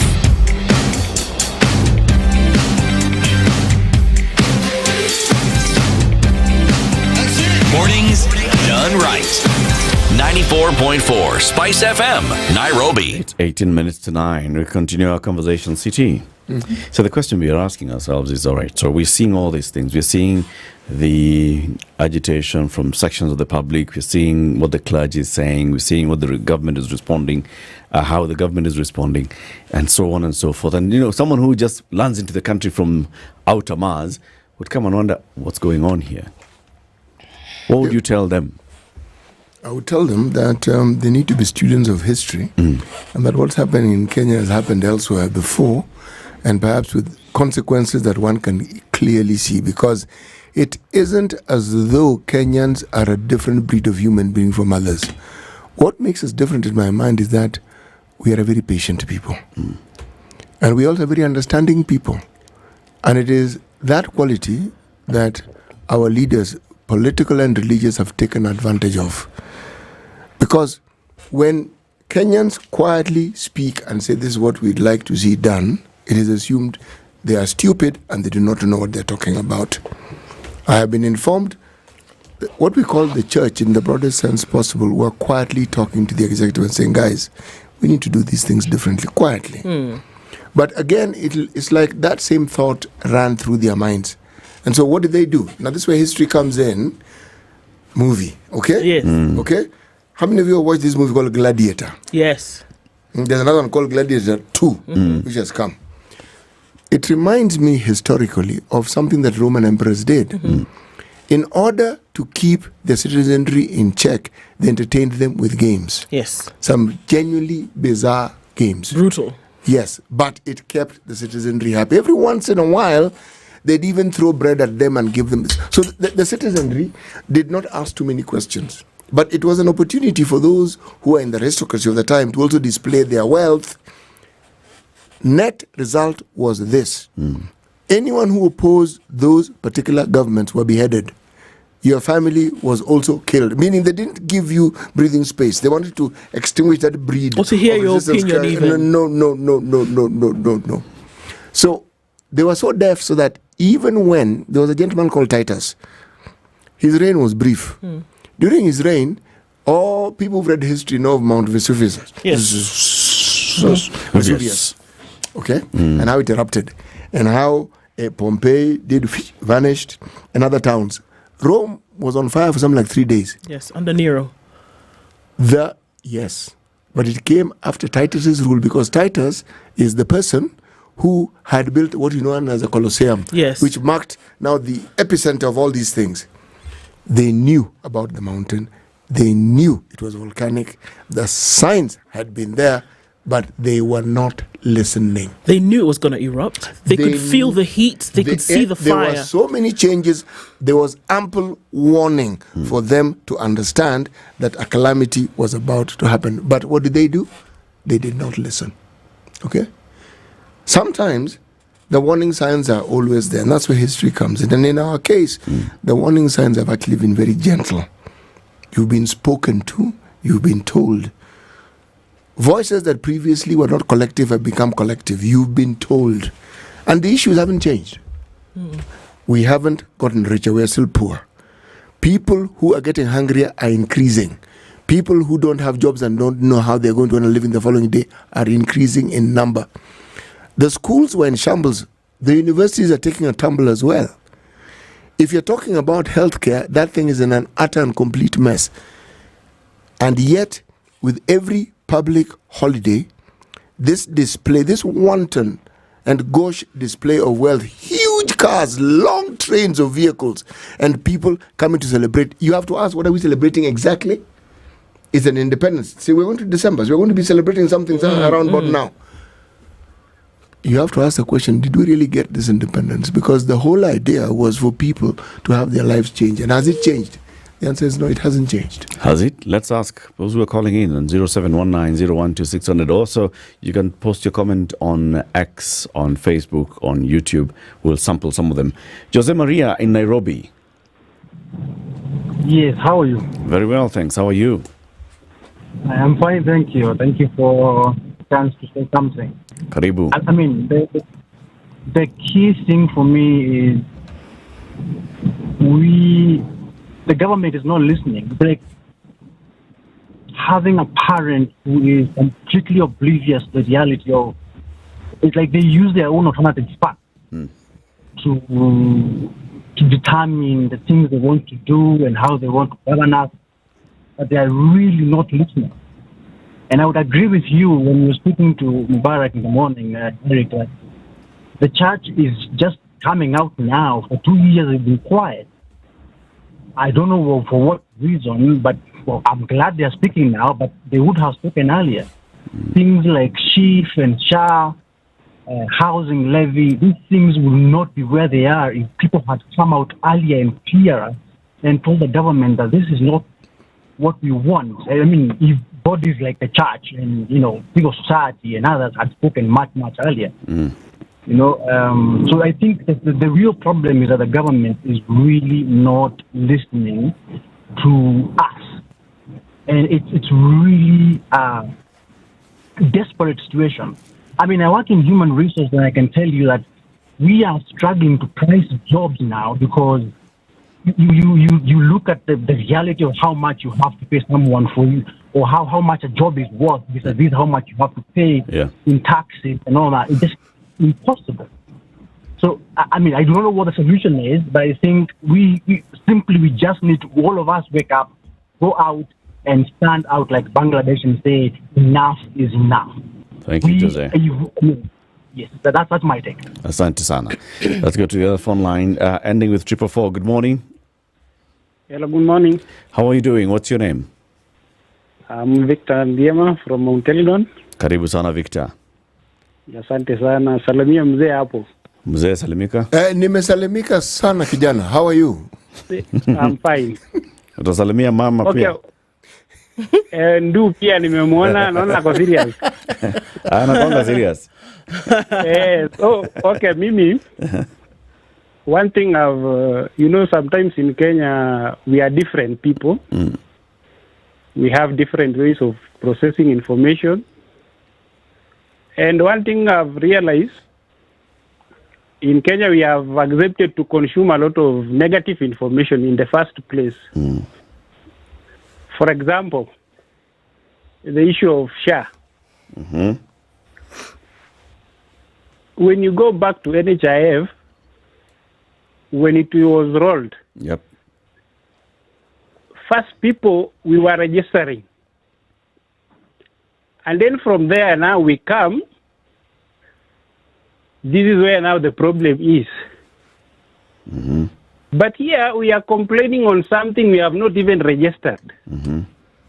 How can you take this thing as a wrong issue?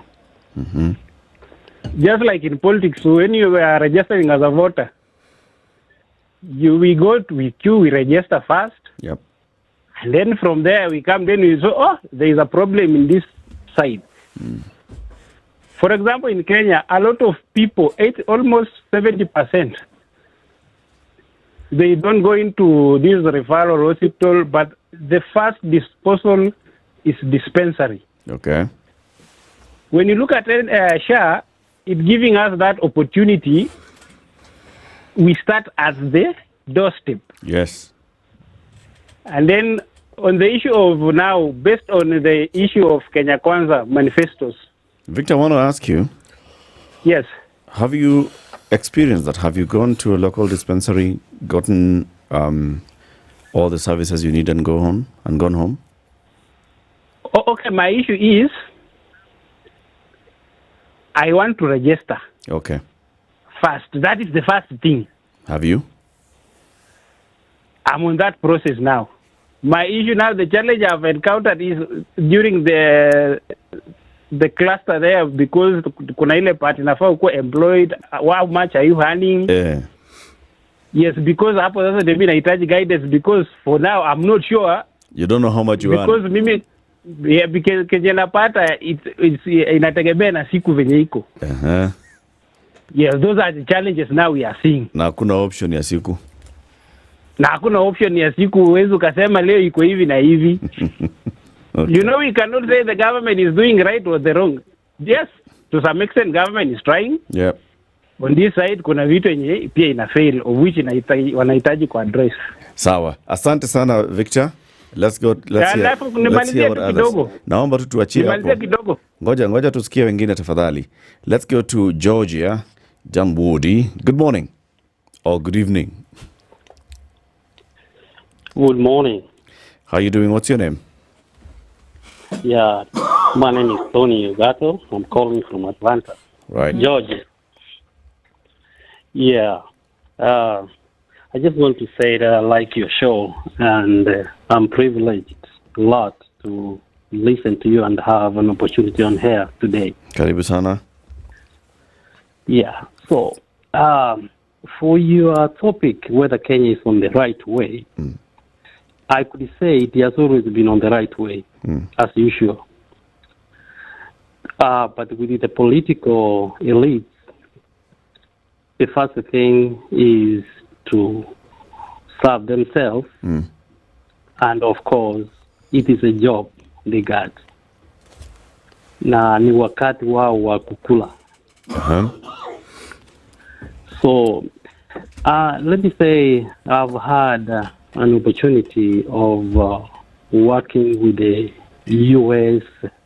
county government for over 18 years. And I have seen the system are really working. The system is meant to work. But why don't our system work? Because we got the best constitution anyway. It's because it's meant to fail. The constitution is meant to fail? Our leaders makes our constitution to fail. They fail it anyway. They know how to counteract. And that's why the policies are made in such a way that they know the loopholes where they're gonna take public money to be personal property. That will not happen in developed countries. Okay. So it's a failure of the systems. It's a failure of the system. What should we do to make the systems work? Of course, the public has the upper hand. We, the voters, we should be sincere who we voted to the office. How can we complain about Kenya Kwanza government and yet we are the people who voted that we didn't know? So, there is only one way in a system. Tony, I've got to cut you there so I can get others. We've got to cram in others in the next 3 minutes. Tony, thank you very much, and thank you for calling in from Georgia. Thank you so much. Asante sana. Amos in Nairobi. Yes, good morning. Good morning, Amos. How are you in the studio? Please greet Siti and Do. Good morning. Good morning, sir. How are you? I'm very fine. Amos, right direction or not? Yes? Are we heading in the right direction? Of course, no. What's wrong? And sometimes the policy you get from the leaders is that you see these figures, they always share economic growth and the rest. The best sure measure is just to come to the ground and get the feel of the people. And then we'll tell you exactly what is happening. You don't give us a report. Just come to the field and hear what the people are saying. And in most cases, the failure in Kenya is always planned. It is a planned failure. The system failure you are seeing is not something which is, it is by design. Yesterday, I was watching an interview done by the former deputy president, that is Gachagua. And at least now it's coming out that in most of these policies is to make a kill for some people. A good example is the shift. Now, they said it was very easy to maybe do the former NHF system was just to do a little upgrade, which would have costed us less than $1 billion, and it will work. But then somebody saw 104 billion, then they rushed. Now, there is a caller who talked about the system that we should register first. We always say that an experience of your colleague should be a learning point for you. Some of us have registered, we have a senior citizen. The system is not working. Those health, the dispensaries, they're not there. Like where I come from, we barely even have one dispensary, so there is not even a choice to choose from. And then now you register them, you go to a private hospital, you are turned away. So most of the failure of the system is by design. At least somebody wants to make a kill.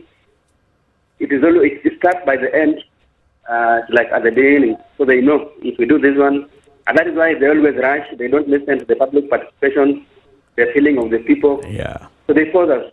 You go to things like the housing levy, where we are being forced. We are deducted, nothing to show about. The prices, even the private farms are selling cheaper than the government. and it's our taxes. So we are not heading in the right direction, and I don't know what we can do. But again, the failure is us as the citizens, because we keep quiet so much. We start crying when now the things are worse.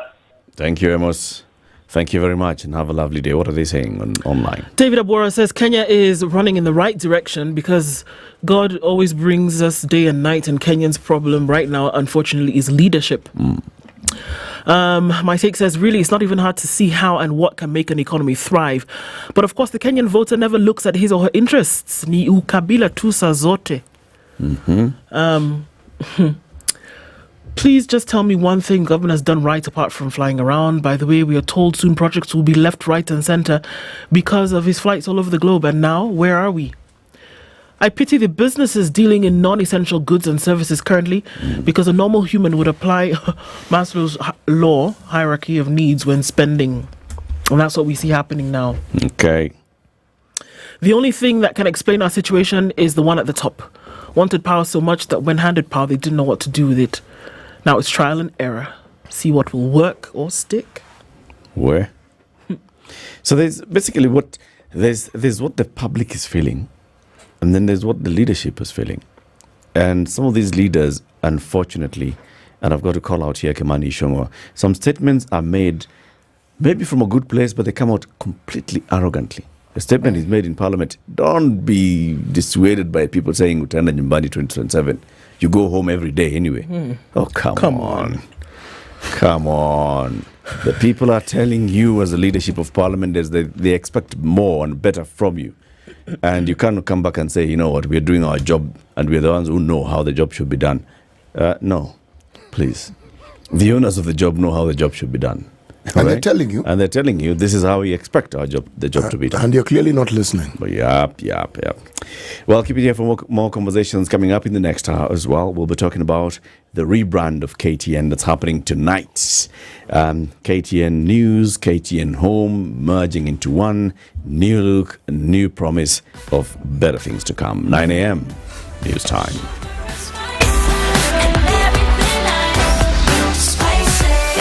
Spice up your life.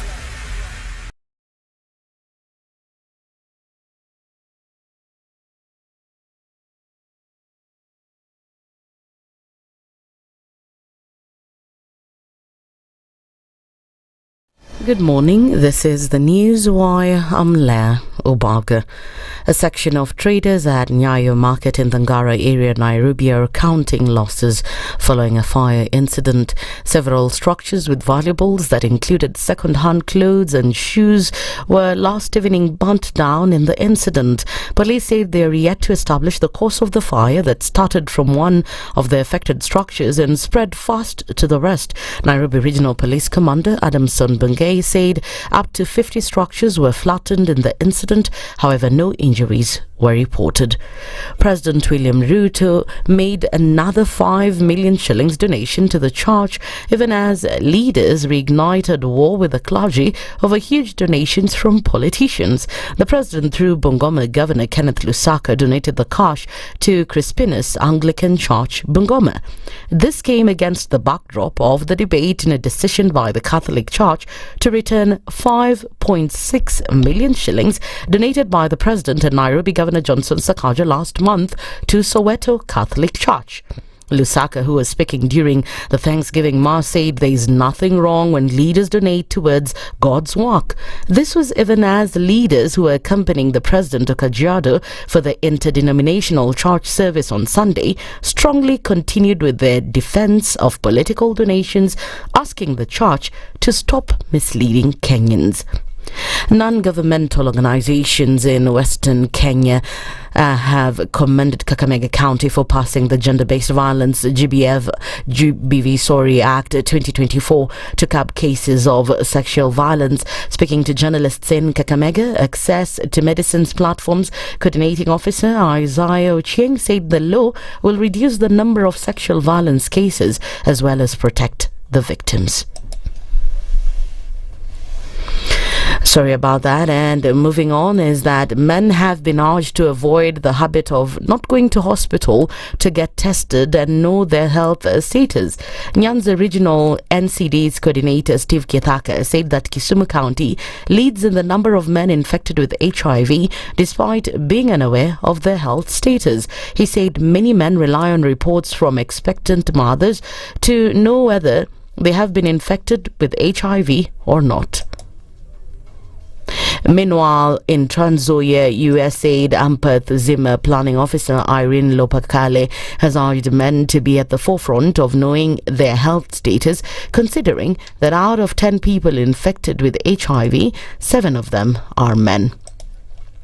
Special squads have launched security operations in parts of Kisumu to address cases of violent crimes in the lakeside city. This follows complaints of increased violent crimes targeting both pedestrians and business owners. Nyanza Regional Head of Police Patrick Tito said they have mapped several places to target in the operations. He added that they have also profiled some of the criminals behind some of the incidents and efforts to trace them are ongoing. Yesterday, 3 suspects who have been waylaying members of the public and robbing them of valuables along Kisumu-Nairobi Road near CFAO Centre were arrested by undercover officers drawn from Kasagam Police Station. And finally, most parts of the country are likely to be sunny and dry. That is according to the latest forecast by the Kenya Meteorological Department. According to the weather outlook, rainfall distribution in December, which marks the end of the October-November-December short rain season, is expected to be generally poor, leading to hot weather conditions. The ongoing rains are expected to cease between the 1st and 4th week of December across several regions. However, episodes of heavy rainfall are likely to continue in some regions during this period. That's the News Wire. I'm Leah Ubaga.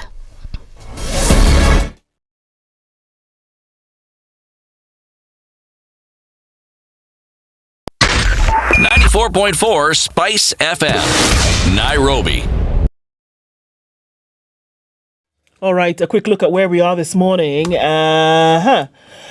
All right, the weather might look a little bit iffy here and there, but Uhuru Highway is extremely busy this morning, and that's traffic that's coming off of Mombasa Road, which, by the way, is bumper to bumper all the way from Capital Centre, and it's going to go all the way through towards the Haile Selassie Junction, out towards Uhuru Highway on the other side. So that's doing its thing. There's traffic now that started to build around Lower Kabete, going towards Spring Valley, but that'll be crazy just for a beat. Also, then coming in on Limuru Road, traffic going in through towards Muthaiga, and coming off of Thika Super Highway, there's traffic at Survey through towards Pangani, the underpass. But apart from that, I think we're okay. No, Eastern Bypass has some traffic, as well as also on Outer Ring coming through towards North Airport Road. We are still in traffic hour. We'll see as we get through it. Shall we talk on SpiceFM KE on X, hashtag The Situation Room?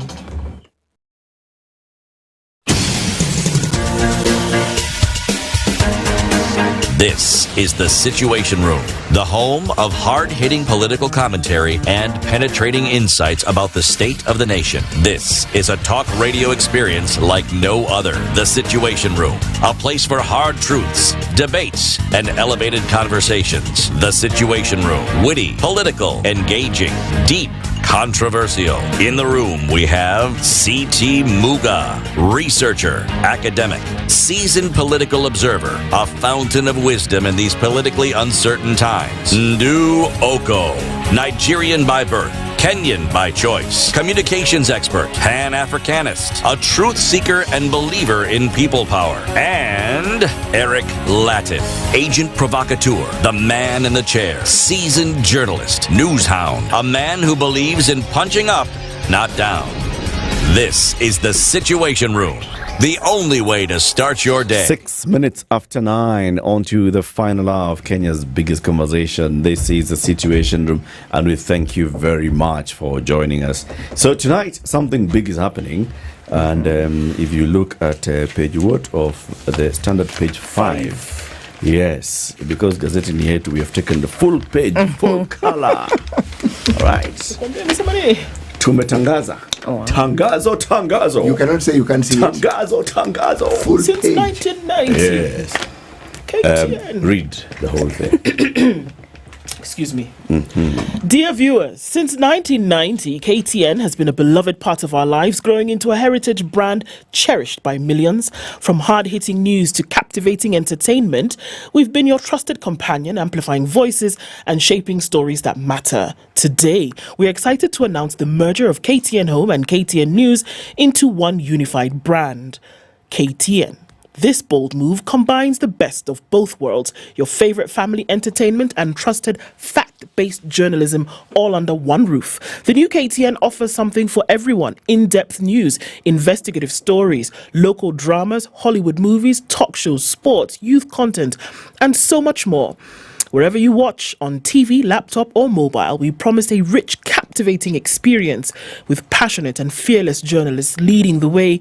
KTN remains committed to putting facts first, because you come first. Tune in and join us on this exciting new chapter as we continue to inspire, inform and entertain. Kabisa. If you don't know where to find KTN, my friend, it's okay. You can find it on DSTV channel 272, Go TV channel 18, Zuku 12, Star Times, ZTH 510, Signet channel 23, Pang 104. On YouTube, we're there. Hey, my friend, you'll find KTN everywhere. For the next hour, let's talk about this. What we are talking about, what's happening from tonight, and we're joined by Zaitun Ali. She's a producer, she's a director, she's a host on KTN. Good morning, Zaitun. Good morning. Yeah. How are you? Me, I'm fine. Uko salama? I don't know about City. City ukoaje? I'm City. Ndu. Hi, Zaitun. Salama sana. You're good? The only Swahili word you said, you know, is kwema. I just say that's the only one I know. It just sounds nice. Kwema. How are you, Kwema? Salimia Ken hivyo. Ken.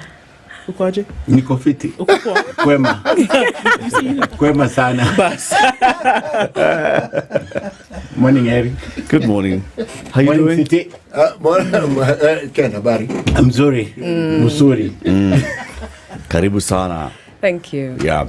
So we are getting into December and we're getting into something new. You know that song? It just reminds me of that. Remember TKZ, the group? With that song, Salama Pansola. It begins with Hello December. Yeah, na Hello December. City, don't worry. That song was played this century. Yeah. Sure? Yes. No, my reference point is the previous century. Yes. Very good. All right. Karibuni sana. Ken Mujungu is managing editor at Standard Group and boss at KTN for news. Yeye ndio anajua mambo news yote Kenya mzima. Kama ule waziri atafutwa kazi leo, kuna mmoja anafutwa leo. Ken anajua. Yule ambaye anapata hiyo kazi yake pia anajua. Yule anapata kazi yake pia Ken anajua. So if you want leakage, talk to Ken. Today. Unaweza nyinyi ndio mnaniitanga prophet. Menita prophet, menita mganga. Hata unaweza enda mwavweni. Menita jina zote. Kabisa. Welcome guys. City, please tell them, especially Ken, about flying business on Emirates. Okay. I fly business, what are you telling me? Actually, that is a good question. Now let me tell you what you tell us. Now you tell us. Okay, you tell us. All right. You tell us about your you tell us your Emirates experience business class. Okay? Tell us, Ken. I'll tell you something that you may not know or you may know. Yeah. You know A350-900. Dash 900. Emirates just got their first commercial one. It goes into operation in Jan, if I'm not wrong. Now, it's a redefined travel mode, my friend, yes. But away from that, there's an A350 that is coming. I think Qantas gets the first, then Qatar will get, then Emirates will get. I'll tell you why I'm telling you about this. There is no single airline that flies New York to Sydney. Except? This A350 that is coming in 2026. Like, I have so much knowledge on aircraft. How many hours does it take? From 26 hours, Sydney, New York. Sydney is in Australia. Australia is in America is on which is New York. Yes. Oh, yeah, okay. So the maximum range right now is about 18 hours. So they're increasing it. What they're doing, just eliminating weight and increasing the tank capacity and all those consumers of fuel so that they maximize on what is in the tank to do 26 hours straight. So that business class for Emirates will be everything. Can you imagine setting up the business class 26 hours? And the good thing is live flat beds. Yep. You've got good gourmet meals. You've got proper You can actually entertainment. choose what you want You've to got eat. Wi-Fi Yeah, on you can. board. Just what you So you are up there. It's just like you're down here. It's only that you're moving from Sydney. You're going. You go the other side of the map. Yes, exactly. The other side of the map. Yeah. You come onto the west coast of America, and then you cross over to the east coast of America, to New York. Humanity redefining. Ama wapitie nje ingine yetu. Gani? Wasipitie ile ya nyuma. Wapitie hii ya Wajua mbele. hiyo yetu, it arrives in Nairobi. That one inaenda Sydney. That's true. It's so far off, man. It's so far. And they give you pajamas. Yeah, overnight. Overnight. Yeah. Do you know how old is the full stretch bed? How old that technology is? Given how tall you are, you should tell us, yes. 2009. That's how old that technology is. That's the first time they actually came up with It did a full stretch, yes. properly full flat bed. Yes. Wow. Okay. Like I'm 6'2" and I can. Yeah. And you know the good thing with Emirates, if you're a couple, you can get the double compartment. Unafunga huku, mnalala. So. Na mkotuko. Yeah, you can pick that. Uko juu ya hewa. Uko. Hey, 26 hours. 26 hours. There's nothing like That's the longest time. See, that opens the window of many opportunities.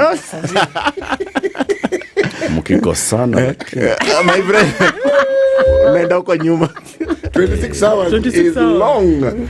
Aya, Siti. Yeah. Please welcome them with the day's proverb. You had a Right. question for them. Yes.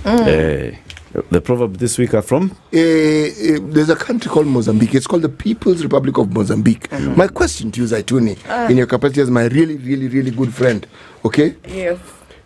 The capital is called Maputo. The couple or the capital? Capital. Did I say couple? You are still on couple, man. You are still with me. You know, this 26-hour flight. You know me, I'm ready imagine 26 hours. So forgive me. Now let me come back to Kenya. Here, situation Africa. room. Yes. Capital of Mozambique is Maputo. It had a different name before it was called Maputo. Hey. It's okay. Ehe. Wajua hii kama hujui unasema sijui jamani. Enyewe. Even before you ask the question. Hapana, Na niko kwa Google hapa. Hebu rudia swali ukiuliza. Maputo was formerly known as Mijungu saidia. Hapana. jina yake before. Let me see. Hey, that typing is long. Mashaipata. Let's see. Hey, sadly. Hey, this one I can't even pronounce. Lorenzo Lorenco Marquez. Good. Is it the one? Lorenzo, How do you? Lorenzo. Lorenzo. So yeah, the C has an S pronunciation. And then Mark. Pronounce Call it Marquez if you want, so that we understand it. Yes, but that was the name of. But interestingly, this is French. No, it's Portuguese. Okay. Iko si mbali. Portugal na France. Wanakaribiana. Na hata ni majirani tu. So you're okay. Okay.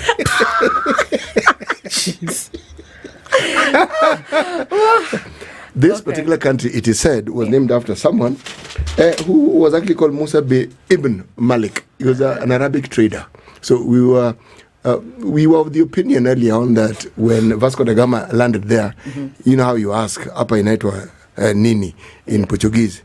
He was told Musa ibn Malik. Akasema, oh, Mozambique. Okay, sawa. Oh, that's how the name. Yes. So Vasco da Gama, first Portuguese to land there. They ruled this country for 4 centuries. And the Portuguese left 1975. And the Mozambicans decided they have a proverb. In fact, these guys have so many lovely, interesting proverbs. The one for today is as follows. Yeah. If a chicken attacks you in the morning, pay attention, run first. Because it may have grown teeth overnight. From where? If a chicken attacks you in the morning, run fast. Because it may have grown teeth overnight. Let's give Ken this one to go first. What's the interpretation of this? I think it's about if something that naturally doesn't happen happens in the morning or happens to happen, then you need to pay attention. If it so happens. Yeah, if something that ordinarily you would not expect to happen. By happenstance. Just happens. You need to pay attention. Okay. Yeah. I think for me, you get time to think about things when you sleep. And normally we say, let me just sleep on it and I'll make the decision tomorrow. So if I didn't attack previously, I got time to think about it. Now when I do, it will be more intentional. I'd say that. That's a lovely interpretation. So the decision is more intentional. The two of you are spot on. See, the beauty of the problem, the question, we want you to tell us your interpretation of it. And your interpretation is good. It makes perfect sense. That will be mine. If you see me doing something, just know there's a reason. Yes. There's a reason why I'm doing it. Yes. And if you see me doing something, pay attention. Yes. Good one. Good one. So, something big is happening tonight with KTN. Ken. Yeah. What's this? We are rebranding KTN because the channel has come of age in terms of we are going back to our roots. You know, sometimes you want to experiment, then it gets to a point that you stop reinventing the wheel. We asked ourselves this question, if it's working, if it worked. And Eric, you were here when KTN was working. You were here. Why would you want to change it? Market dynamics, a lot has changed over time. So what's happening is that KTN News that was collapsed about 3 months ago has been reintroduced into a single channel together with KTN Home as you know it. So what we have done is just to go hybrid. KTN News was exclusively a niche channel offering news and everything editorial. Then KTN Home was offering programming with a little bit of editorial in it. So we said, why don't we just bring these two great channels together and have one? Because this is a market practice. Look across the board. This is what other TV stations are doing. So we have just decided the fact that we're bringing together, we can't retain the brand that used to be. We can't retain elements of KTN Home. We can't retain elements of KTN News. So let's come up with one single unit that can now serve the interest of our viewers. So we collapsed them and brought them into one, and now it's just KTN. There's no KTN News, there's no KTN Home, it's just KTN. But what we've done, what we used to do at KTN Home and what we used to do at KTN News has just been merged. Now one single channel offering everything. Okay. Yeah. So it's basically back to KTN. Back to our roots. Back to where KTN was. Begun, yes. KTN, 9 years ago. Channel 62. Now, so why not just go back to the original KTN colors? Because things change. Things change. Things change over time. If you go back to the original KTN colors, you will be going back to that KTN, which I think its time is gone. Now, we have new ways of doing things, right? When KTN was KTN that you knew, Eric, it was different. Now, what the world is offering is totally different. Now, you can't offer the current things using the old skin. Let me say that. So you can put it in the old package. Now everything has changed. So you give everything a new look. New wine skin for new wine. Everything new. Yeah. Right. So what is it that then will happen when it comes to the programming that KTN Home had? Yes. You had a show on KTN Home. I mean, you've been having a show on KTN Home. Yes, I still do. I host the health and wellness show every Sunday at 6 p.m. on KTN. And whatever we were actually broadcasting previously, we will retain it, but now again we are reinventing in terms of we're making it. We are adapting to the new digital age, So we're trying to make it very interactive, very compelling in how we're doing our storytelling, especially. So what we had previously, we are coming to merge it, full entertainment, together with Mijungu's team of the news, and then we bring it together. Entertainment, news, current affairs, all in one. So for us, the programming gets better. We, especially during this festive season, Kenyans actually lean towards more of local drama series. So those are the things we are offering, what the audience want, what the viewers want. So we are leaning towards that. We are also putting into it technology, AI, to just know what consumer behaviors are people showing. How can we cater to their needs? So entertainment, compelling stories, doing it in the best and digital age, to just capture the Gen Zs, the youth, each and every person. So it's still a family channel, but now more revamped. We are revamping it. Yeah. Okay. So what has the audience told you they want? This is interesting, right? Because you say you use the technology to hear. I think it's interesting to hear then. So what do audiences want to see on TV? Clearly, what we're doing, the approach for the 360-degree approach, whatever we're showing on TV, going straight on YouTube and on the social media platforms is really working. Why? It's more interactive. You find that whenever our shows are running, we do it real time. We cut the reels, put them on social media so that we can get feedback there and then. So you don't have to send the SMS alone, you don't have to WhatsApp us, but you can also just do it on the comment section. And that is what Kenyans want. Kenyans want to now consume this kind of information, consume the TV through their mobile phones, wherever they are. So are we live on Facebook? Yes, we are. Are we still live on TV? We are. Are we live on YouTube? That's the same thing. So we are offering a 360-degree approach that nikiwa kwa matatu nitaona. I'll get to see you. It's sort of like Kitambo when we had the news. If you missed the 7 p.m. news and the 9 p.m. news, you have to rely on the lies of the neighbor, probably telling you, oh, the man ate the dog get the man, whatever. Ilikuwa kwa news. Imagine. Ilikuwa. So atakudanganya na probably akuona because he or she was cooking and doing the stuff, but now you can get to see. It's 8 p.m. You can come back, see what Mijungo is talking about. Wewe unaona saa 3. You can get to see it live on your phone. So are we not doing it like the other way around now? How? Where now Ken Mijungo, for example, starts doing KTN Leo? Please do. That's a revamp. That's a revamp. Kwema. Yes, sisi leo. Hujambo mtazamaji. You guys want me to swallow my tongue? Hujambo mtangazaji. Would rather leave it to the experts. Yeah, the guys who speak that language. We'd rather leave it to them. Yeah. I mean, we are here for the business of getting audience, not chasing them away. Let's give Hassan Juma the 9 p.m. sports bulletin. Yeah. We try. Welcome. Manchester United has beat. Please. Let's stick to what we have. No, let's allow people to do what they Have you ever can. had Swalebdoy speaking in English? You'll run away. Even swear. It's a good break time. I swear. It's a good break time. Hassan Juma speaks very good English. He does. So does Ken Mijungu with Swahili. No, that's a lie. That's a lie. Which part is a lie? Yeah. Swahili, Ken Mijungu, same statement. Yes, you speak Swahili, Ken. Not good. He said very good. I've heard you speak No, Swahili. not very So good. unaweza kusoma. Compared to the people who neighbor you wherever you come from, you do very well. Like, you know, you're my neighbor. So you're talking about yourself. It's like telling City to talk Swahili. No, City Hey, will. no, City's different. City will. Really? Because he grew Eric up. will. Sasa lakini, let me ask her. What goes into, when we say KTN News has been running news, rolling news for 24 hours a day, right? And there's the preparation of the news that goes into it. There are people who just look at it and they see, well, these guys didn't have this story. I mean, why didn't they have this story? Why aren't they telling us this story from this other angle?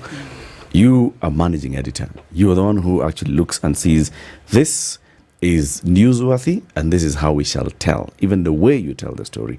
What goes into preparing a news bulletin? There's a lot, Eric. It starts from the planning. There are daily stories, daily docket stories. There are weekly stories, there are monthly stories. So everything goes in planning. So daily, we just have to tell Kenyans what they need to know for the day. So, for example, today or yesterday, the president was in Kimana, So we just need to plan on how to cover that for them, right? To ensure that at the end of the day, those ones who are not in Kimana, Kajiado County, gets to know what happened, right? Then there is the weekly planning. So the weekly planning goes into Sunday programming or Saturday programming. So that's the long term. We sit on Monday and say, what do we deliver for this week? Now, Rigiji has spoken for the first time, for example, how do we condense everything Rigiji said and package it into a longer version of a story that we would run today that goes into the weekend. And we say then, and there will be Jamhuri Day, for example. Is it Jamhuri Day, 12th? Yes. Yes. So there will be Jamhuri Day. We have known this from the beginning of the year. So then we start thinking at the beginning of the year, how do we want to cover Jamhuri Day different? So that goes into long-term planning. Right. So what happens is basically news is breaking and news is on the go nowadays. So the on the go, the breaking news is what you regularly see on television, just with a little bit of credibility and packaged better with better authorities in them. That is the daily thing. Then the features for the weekend, then monthly long forms also. So the planning depends on what you're planning for. Okay. Yes. Now, we come from, getting used to having 24 hours. Yes. Of space where to put our news. You and I have worked, we started the 24-hour news model. Yes. Now bringing it back to 30 minutes, 45 minutes, 1 hour. Eric, actually this is an advantage. Right. Because we're not going for quantity. Now we are going for quality. Because if I had 24 hours to fill with editorial content, news content, now I have, basically I'll break it down what we are going to do. We are going we are going the competition way. Meaning from morning 6 a.m. all the way to 10 a.m., all we want to see is current affairs. What happens, for example, in the Situation Room. Now, I'm really hoping that we can allow you guys, you've really taken care of us for the last 3 months. But now it's time to get back to producing our content from morning 6 to 10. Then from 10 to 11, Monday we are doing sports. So Monday between 9 and 10, we're going to be doing sports. So you'll see Hassan Juma's team there. And remarkably, what we are bringing back is Zilizala Viwanjani. It was one of the favorites. But now in the morning. Now in the morning, every Monday. And if you look at the trends, that's what competition is doing. It means everyone on Monday morning, they want to know what happened over the weekend in terms of sport. So that is what we are bringing in the morning. So from 10 to 1 p.m., we are bringing Ali Manzu's team. That's Swahili team. So Swahili team, between 10 and 11, there's a lot of news unfolding, breaking news and all that. So we try and get the most updates we can for you between 10 and 11. In terms of breaking news, what's going on, the lives and all that.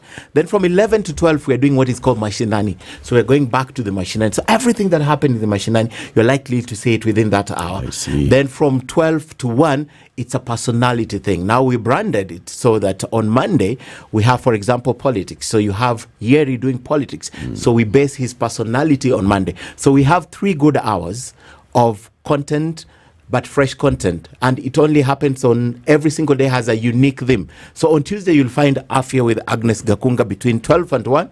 On Wednesday, you'll find Alimanzu with something else, say lifestyle. On Thursday, you find Nyeri with something. And then on Friday, you find Anaitwa Nani?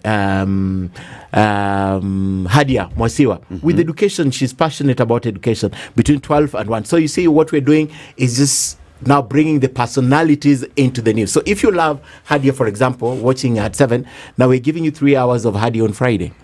She has to now fulfill that desire that you have of watching and knowing, consuming her. Yeah, knowing her better on a Friday because it's a personality. As a personality thing. Then on Saturday, we are leaving it to programming. And programming now has to make it better and give you quality on Saturday because throughout the week, we are going big on editorial. So on Saturday and Sunday, we let them give you the best. It's more lifestyle and entertainment. Yeah, lifestyle and entertainment. And we're only asking them for 1, we're asking them for 7, and we're asking them for 9. So the rest of the time, you can just sit home and relax. Because that's what they're offering for you. Zaitun, let's take a break. When you come back, you'll tell us, so then what does the programming side of KTN have to offer? Ken has told us up to 1 o'clock. I don't know whether you're taking over from 2 p.m. With the programming, and then on the weekends, what then we should expect to see. It's 29 minutes to 10. Tonight, KTN is going back home. The merger of KTN News and KTN Home is being launched tonight as KTN, captivating all this kind of programming. Remember, KTN since 1990 is the oldest independent television station in the country, right? Yep. So our guests, Zaitun Ali, who's a producer, director and host at KTN, and Ken Mijungu, managing editor. they are our guests and taking us through what we expect to see going forward. This is the Situation Room, the only way to start your day.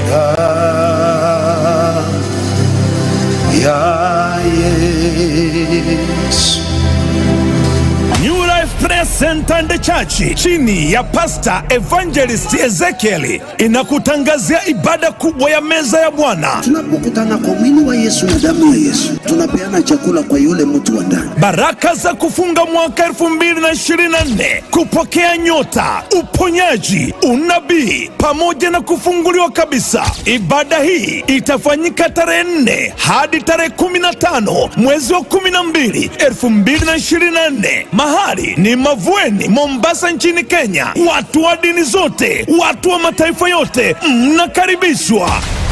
The weather with SpiceFM.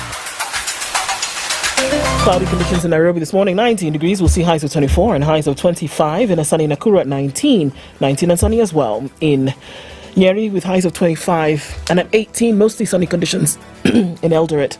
It's 27 and cloudy in Mombasa with highs of 31. And we'll see highs of 32 in a partly sunny Malindi. It's cloudy at 23 in Kisumu with highs of 28, and we'll see highs of 27 in a mostly cloudy Kakamega at 22. Mostly cloudy at 23 in Kampala with highs of 28 and going to highs of 31. It's heavy rain in Dar es Salaam this morning at 28. Johannesburg at 23 is sunny and windy, highs of 31. And we'll see highs of 32 in a sunny Mogadishu at 30. 17 and sunny in Addis Ababa with highs of 23 and lows of 7. And it's a hazy morning in Lagos at 24 with highs of 33. Partly sunny at 24 in Kinshasa with highs of 31. 5 degrees and sunny Monday afternoon in Beijing, going to highs of 6 and lows of -3. It's 11 and cloudy in Paris with highs of 13 and lows of 6, while London at 11 is cloudy. That'll be the high, coming down to lows of 3. Sunday night is still 0 in New York, coming into Monday, highs of 3 and lows of -1.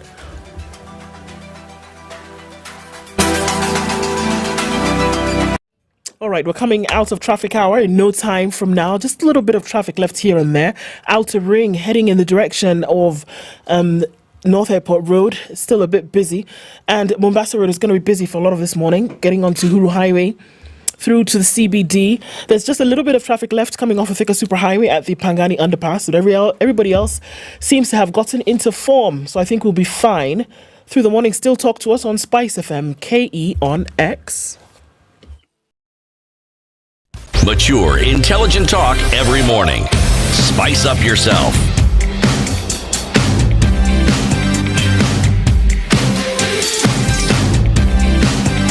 Mornings done right. 94.4 Spice FM, Nairobi. 25 to 10. Our conversation continues with Ken Mijungu, Managing Editor, Standard Group PLC, Zaitun Ali, Producer, Director, Host at KTN. The rebrand of KTN that's happening tonight. So Zaitun, by the way, what does Zaitun mean? Tulum Zaituni. Olives. Mm-hmm. Yeah. Nasikiandu? Olives. Yeah. Mzaituni, it's a tree that now produces olives. Shaelewa bana. It's a Swahili name. I got that. Yeah. Should be your next favorite right now. Should olives or zaitun? Zaitun. Okay. It's close to Mzabibu. I wanted to say that. It says Zabibu. What? Zabibu. Yeah. Basi. So, what happens in the afternoons? Because in the morning, yes, we have editorial content that's coming out. Is it the same thing that's happening in the afternoon? So now in the afternoon, we have entertainment from soap operas from 2 p.m. We break it up with music from 4 p.m. to around 5 p.m. And then we also have kids content. Right out after the coming out of school, they get their content there. We have Watoto Shambani. We have so much about, even Club Kiboko now comes the Saturday morning hours. Right. But from 2 p.m. we have the soap operas. Okay. So aside from that, from 7:30 to 8, we also have a slot. Pure local content. I told you, most Kenyans love local content. 7:30 to 8 p.m. Yes, most of the time. So there's Mshamba that has come back. We also have Hula Baloo that is there. We have Njorowa Uba. How do you write Hula Baloo? H-U double L Boo. Boo double O. We work on a Gen Alpha, you know. We work on a Gen Alpha. Oh my God. Yes. So a purely local content that brings about comedy after we've had the news, the editorial part. We need now to relax and chill. So entertainment at that point. And also during the weekends, we have entertainment music shows straight up. Saturday morning after Club Kiboko, we have straight up. At night we have Iwake going on. Sunday we also have gospel music, you know. Mkitoka po kudunda kidogo Saturday until midnight. In the morning we wake you up with praise and worship. Right. Yes. With Tupike coming on, and also my show Health and Wellness. We also have sports, the Grandstand show. We have adventure as well, a show called Hotspot that airs on Saturdays. Entrepreneurs are also catered for. We have the entrepreneur. We have late night business on Wednesdays during the week. And then what else do we have? Those who love love. Those who love love, you're catered for. Those who love romance. Those who are in love with the concept of love. Romance. Couples game show is a good one on Saturdays, and we also we have the love stories show that comes through as well. So everyone is catered for. Kidogo tu. Yes. This love sports, okay? Love stories. No, the one before it. Couples game show. That's the one sports. Yes. Okay. What is that about? Couples and the love show. stories, what is that about? So now, when we come to couples game show, it's how well do you know your partner? It's more playful. You get to know each other well. Like we ask questions about deep questions. Probably, what does City love in the morning? Coffee or tea? So questions to just make So them. you're asking now City's partner? Yes, we are to asking. answer this. City's there with the partner. Right. And then I'm asking her, what does City love? in the morning? How do you, Kumbe But you have to define, Bana. City may love many things in the morning. That's very true. And then, and then how do you verify that the partner I've come with is the one. The real partner. Oh Who takes care of that business? Oh, he's the one who was there that morning. But you're coming on question. TV. Yeah. You will come with the substantive office holder. You're coming on TV. You can't expose the other one. Yes. The six of them. The six of them. You can. You have to ask, Yeah. Is this the one who knows morning or is this the one who knows evening? So now we ensure you've been dating for more than 8 months. All you know? right. Yes, more than 8 months at least. That is valid. You can know even my favorite color. Usituambie umekuja hapa mlipatana tu juzi. Kuna wengine walipatana kwa njia actually. And they came. You just they met at the street. They said hi, exchanged numbers, and they've been living together for like 3 years. So we get to know about them. Right. We get to know how they work together. dating. Okay, imagine. You know, the concept of dating that you're referring to may not be the same as what I understand dating to What be. do you understand? Dating, mnatoka, mnaenda restaurant, mnakula, then mnaenda Uhuru Park. Boat ride, then... You're in sawa pia. Then Kenchik. Then Kenchik afterwards in the days. Kuna Kenchik bado. Yes. Mimi mtaniambia hata Wimpy. No, At this rate. No. Actually, no, you are right, Wimpy, because in my time it was Wimpy. The one at Hilton. Yes. Yeah. And yes, so baada hapo, depending, because in those days I was a serious Bible thumper. Nimebeba hymn book na ka small Bible. So when you're at Uhuru Park, we're going to sing hymns together. At Uhuru Park. Get out of town. You're so believable. So maswali itakuwa Kama hizo. Actually, you need to come Based on to the that. couples game show hosted by Zaina Rohi. Actually, you ukuja alafu tutawapatia getaway. based on that, senior. Literally. I was responding to date. City and There are very many people whom we went on that escapade with. You see that I'm saying? So it was not a date. That was a date. Game. No, that was a date. It was a date. That was what a date was. In fact, if you held hands, you probably didn't want to wash that hand for a week. Yes. Anapenda miti. See, holding hands was a serious sexual event. Yeah. Yeah, I'm trying to explain to you times, okay? How because times have changed. yes, this dating thing when one is young, okay? Yes. Does this show actually bring couples from across the different generations? Yes, across. Then from City, please. Please. Akuje. Yes. Please, City when? please, I beg you. When? Zaitun, please, me, please, I'm begging Sasa you. shida ile yako nayo kubwa ni kuconvince nani? Mrs. City. Mrs. City akuje. One wife, only one wife. I'm married to only one wife. Only one wife. Only one wife. Only one wife. Then this show is not democratic. But it's all right. Then the show after that, what did you call it? Oh, you wanted us to compare this was the the two. sport. Now the love story. Yeah, the love story. What's that one about? Now we sit down, we start talking about... Who's sitting down? Now the couples. The people who are holding hands The couples. Unaona your history, Siti ametupatia. We met at Wimpy. We were singing hymn books together. No. We met at college first. College. Yes, Wimpy was a date. Exactly. That was our first date. Now they're giving us a journey towards their marriage life. Now, these ones have to be married. Right. Like purely married kabisa. Ile hata tunaona pete. Lakini wa SDA kama mimi hatuna pete sasa. Nyampeanangi? SDA hawana pete. Sawa, let a certificate. Ai, utawaamini. Unajua utatoa. Iko vault kwa bank. So essentially it is your life path, your life together. Exactly. So we show all those beautiful moments. We showcase your wedding, how it was, the challenges. So hatuko hapa kudanganyana eti ndoa iko sawa. Yes, all those. And if you're happily married and you have two wives, what do you do? We have not yet. Actually, during this revamp, we can rethink if we are doing polygamous. Silas, it's something we can consider. She's talking advise. to Silas. I got it. We will advise. In case we accept that, to quit. Because I was not giving myself. Okay. It's good. It's good you've mentioned that. It's good. You've clarified. See, it's a show. And it's a love story. Yeah. Love intertwines. It's many things. Eric, I guess the important question for Zaitun on this, which we also have to clarify, is that we don't stage manage those relationships. They are real. They are not scripted. Exactly. They're as raw as they come. That's the beauty. That. Yeah. What goes into conceptualizing such a show? Oh God. You are producer, director. You know what's the work behind? By the time we're seeing a show on air, yes.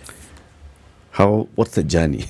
The journey. Where is a school moment? Where is a wimpy moment in the journey of a show?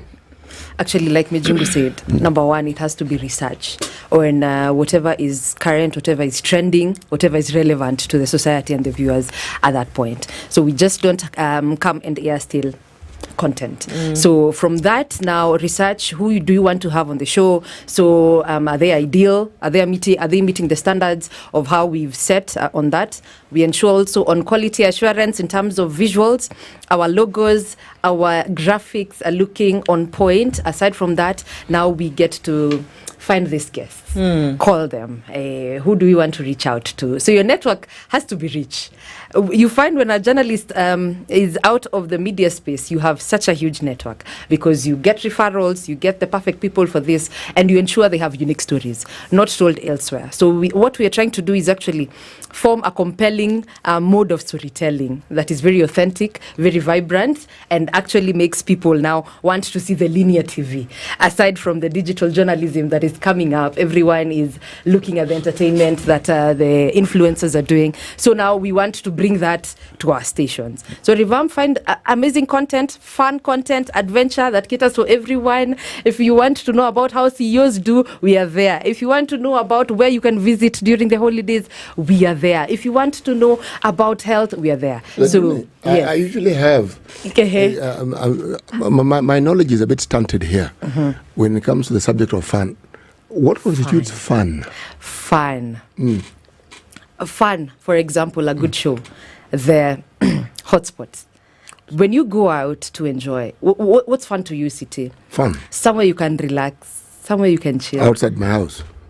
Oh, fun is inside your house? Well, I relax in my house. I'm just asking, meaning a cultural establishment, like say what other people call a nightclub or a place where people eat. Good. An eatery. Good. Yes. So you've mentioned all that. Those are fun places. Ouru Park. But Where you sing hymns and catechism. And I love how you've mentioned that, Titi. Hata Uhuru Park tunakuletea kwa TV yako because we have all that catered for. You want a nightclub? We have Iwake with all the amazing DJs coming on set. We have the dancers. We create that illusion of the nightclub for you. Okay, and what kwa age, nyumba yako. And what age set are you representing here? Because yes, because you see, nightclub. Is it for the mass market of a certain generation? Yes. Is it cross-generational? What is it? So now it has to be. Then the Iwake one, of course, you can't. That one has to be for the youth. Usitangale vibaya. I'm talking because no. I'm just understanding. The youth in answer which youth starts. Let's say from around. Okay, not youth necessarily, even the teens, from around 15, 16, 17, 18, because again, our content... That is definitely youth. Our content is really, filtered in terms of we cater for each and every group, whereby no explicit content is aired. It is very filtered. Anyone can watch it. Ushaika kwa matatu. City, the last time upande matatu ni lini? You're in a mat and they are showcasing... The last time City boarded a matatu, they were called matatu. Dala. It was matatu. There were no nganyas. Right now you can sit in a nganya. What a nganya? Nganya. Like now, and these matatus that dun iko na mziki.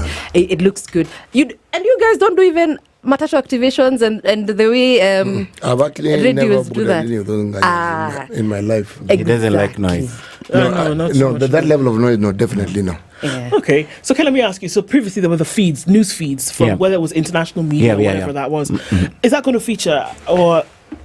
We're making it very deliberate to go that direction also. Yeah. In fact, we have partnered with VOA and AFP to provide that international content.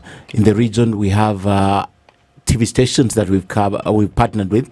For example, when Bessie Joe was arrested and repatriated to the other side, that evening we had a feature not done from here but straight from Uganda. So we have partnered. For example, in Uganda we have NBC that we're working with. Then internationally AFP for the Wires news source, and then VOA. So what happens is I stopped at 2 p.m. because 2 p.m. Her team needs to take over for entertainment. Yeah. We come back at 4 p.m. for 30 minutes, then come back at 7. From 7:30, her team is fully in charge of your entertainment until 9. Now, what we've done again is 9 to 11. We are going to be giving you editorial content, which means now we have longer time, Monday all the way to Friday, to Thursday for 2 hours. But what they have done again is to make it possible to extend our broadcast even as late as midnight. So if I'm hosting the president, for example, and I know Eric and I are looking forward to that. This is the month, right? This is the month for that interview. So, yeah, because he does interviews every quarter. So when we are hosting the president, we don't have to stop at 11. So they've extended it and made it so easy that we can extend the editorial content even up to 11:30, even up to 12, depending on what's happening around the country. So because of that extension and the long hours we have, for example, we are going to go international and pick a lot of content.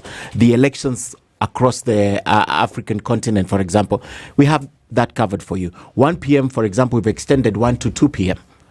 1 to 2 p.m. starting tomorrow, which means in there's a mashup of sports, there's international news, and of course there is business, right? And then at 4 p.m. we have 30 minutes, 30 minutes, and then 9 you have extended. But remember, if you ask Swahili has only 30 minutes, remember from 10 to 1 we're giving it to Swahili. So all the stories you need to know about will be in that segment. So at 7:30 we only do a few and allow programming also to entertain. You've had a long day, you need massage. City needs to relax at home with his feet in the air and get massage. He needs to get some entertainment. To reminisce about Wimpy. The day that Chris Amoy is asking this question and it sounds like he's sulking. Yeah. Where's the business news? Okay. So there was a show, there's a show called Business Today. Yeah. So is that... Yes. What we realized is we need to give you more of quality than quantity. Business Today was one of the flagship programs of KTN. And by the way, no one is asking, what is the brand? Is it KTN Home? Is it KTN News? What is it? It's just KTN. It's KTN. It's just KTN. Everywhere and anytime. You'll get it everywhere and anytime. So there's a business show produced for Tuesday or for Monday. It's called Trading Bell. Trading Bell is extending almost to 1 hour, if I'm not wrong. Now, Trading Bell is going to be that outlet for all the business stories. But apart from that, remember, business is not dying. We're just removing it from the 3 p.m. segment because you need entertainment. Kids need to get entertainment at that time. But 9 p.m., you're going to have business in there, right? Then the magazine business shows are going to be either in Trading Bell or Business Today, because Peter Wakaba and his team are coming up with a show for Thursday for Business Today exclusively between 8:30 and 9. So it's going to be there. So it's not lost somewhere. Itakuwa hapo. We also have one going on for late night business as well on Tuesday. It's a lifestyle magazine show as well. On business. Yeah. How is that different? Ian Dennis. How is that different? Is that's the Ian Dennis one, the one where he records and sitting with one-on-one interview in such a setting, right? Where you talk to the people who've made amazing strides, in the business sector. So that is still there. Beautiful. Content creators would be thinking, all right, KTN, I have loved KTN and I'd like to have my content on KTN. Do you have doors open or a window at least for somebody who has a concept, an idea for a show that they feel that they'd like to pitch to you? Definitely. Definitely, we are open to that. They can just come. We have Silas, who is in charge of that, in case you have any ideas. We say creatives are the most unique people ever. So if they have amazing ideas, they can come also and share with us. We can consider. We also take in, especially on Straight Up Show. Every single Saturday, we have content creators coming in as guest hosts. So if in case they want, please let them DM us to be part and parcel of that show. They host different content creators every single Saturday to just see who has amazing skill and potential, and finally, they will be absorbed.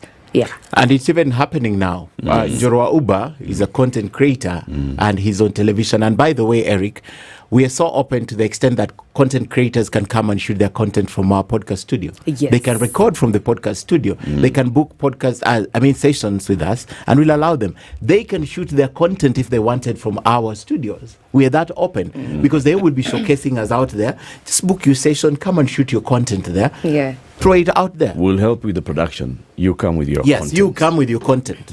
True. You mentioned lifestyle. What comes under lifestyle? Lifestyle, let's say a good show. Let me give it to the good show called The Art of Living. So how are we living? I love my house like this. Yes, Naila. She's doing an amazing job. So I love my decor like this. I love my house looking like this. When I go out, I want to go and party in these places. I want to go and have lunch in these places. So for that, we have shows that cater for the lifestyle segment. We show you where are the best places to chill, which are the best house decor that you can incorporate. And in terms of entertainment, where are the best joints also you can hang out. In terms of cooking and food, we have to pick as well. So we teach you the best menus. We show you the best chefs around. Yes, and that's how we incorporate lifestyle. That's where there's this other show where people go to see horses. Oh, yes, that is my show. I produce it. Yes, Hotspot. Yeah. We travel. Now, lifestyle is also about travel. We travel a lot. We were in Lake Nakuru. We had an amazing time at the park. So we do parks. We do even museums. We do those places that haciendas and hidden gems everywhere. Nakwambia ziko. Kajiado kwanza tembea. Imagine. Yes. We have a lot of fun. And now this is not the KTN. When he talks about entertainment, please, we are redefining fun in this place. Will it be 24 hours, or are we looking at a time where transmission comes to an end and wake up in the morning? Kufunga kituo. Watu lazima walale. So tunalala na entertainment, tunamka na news. So entertainment straight after the news at 11 p.m. on Sunday. So let me say this, Monday 11 p.m. with a we can extend. So don't worry that ikifika 11 KTN watakata. Watasema Moses Kuria sasa toka imetosha. No, like right now mnataka kutufukuza. No. I know. Since there's provision that we can extend. So long as the content we have to interact. And then one thing I haven't told you is how interactive our news is going to be. Wow. It's going to be so interactive, real time. For example, my Wednesday, what's going to happen is we are going to go X-Space and it's going to be live. You can speak during the bulletin. No one is doing that. So we are going to be doing that. So you're going to be, the X-Space is going to open for everyone. So Monday, Tuesday, Wednesday, Thursday, 11 p.m. with possibility of extending. After that is entertainment. So unaenda kulala, uko na TV kwa bedroom, you can watch your music until you fall asleep. Then when you wake up at 6, you're getting ready. You're going to have Anki Doris Ombat from 6 a.m. all the way to 10. Then content. Wait a minute. Then content. Wait. I saw that coming. Okay, so in other words, what are you trying to say? So I'm just trying to say that unless you borrow you're revamping and talk to us nicely. So you're revamping KTN tonight. That means from tomorrow morning. Yes, Anki Doris Ombat should be on there. The Situation Room is no longer on KTN. No. Actually, this week we want to give you provision to wind down nicely. Nicely. With us. Yeah, nicely. Can you make The that chicken announcement that now grows formally? teeth In the morning. in the morning. These things always have a way of coming. Yani, we are hosting you here. Kumu unakuja kutufuta kazi. We will be giving you, Ken Mijungu. if you're hosting Martha Karua, for example. Umefuta sisi kazi tu hivyo on live TV. If you're hosting Martha Karua, for example, and then I know you're soon hosting the deputy president here, what you do is we'll take you in. We can't stop that. So don't worry. Oh, we are worried. No, you shouldn't worry. No, we will not worry. Yes, you can't worry. We will not worry. Eric is speaking for himself. Dan Mule says hi. I know you all know Dan Mule. He's been tweeting us and Jimmy Onyango from the US Embassy. Yeah, they're saying hi. They're sending me messages here. Salamia wangwana. Sijui kanyini wangwana lakini. It's called Jim Kisumu. So Anki Doris from morning. From morning, yes. 6 all the way to 10. All the way so to 10. Monday, the sports, Zilizala. Right. So she'll donate 1 hour to Zilizala. Right. And on Friday, Steve Mwendo and his team, as much as they're giving us a lot of entertainment, we want some editorial entertainment also. So on Friday, between 10 and 11 again, 9 and 10 again, entertainment with Mwendo. We're going to sort it somewhere there with everything trending and current and live. Okay. Yeah. So what time is the switch happening? 7 p.m. New logo. New reveal. Yes. 7 p.m. 7 p.m. tonight. Yeah, on the dot.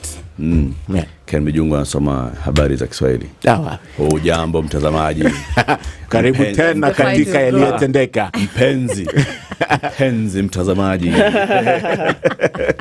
Karibu tena hapa. Thank you guys very much for joining us today, and wish you all the best as you roll out this. Yes, KTN just becoming KTN again. It's a big thing, and the entertainment that we expect to get from here as I tune. Beautiful, with all the editorial content and the revamped editorial content. Ken as well, asante, and say hello to Anki. Tell her to come tomorrow here for a whole week, so then we can usher her nicely into morning. Win her TV. off. Yes, into morning TV from next week on Monday. Thank you for tuning in to Kenya's biggest conversation, The Situation Room. Today, we'll be back tomorrow morning at 6 a.m. on SpiceFM and all of SpiceFM's digital platforms, YouTube, Facebook, TikTok, X, Instagram, Radio Garden, all of them. And from next week, and until next week, we'll still be on KTN in the morning. We're not going to let it go. Eric, if you talk to me nicely, I might just decide, let's have Spice until the end of the year. You see? Yeah, buy me soda. You have my M-Pesa number. Yeah, he has my M-Pesa number. Very good. It's 10 a.m. Have a lovely day. See you at 7 on KTN. Spice up your life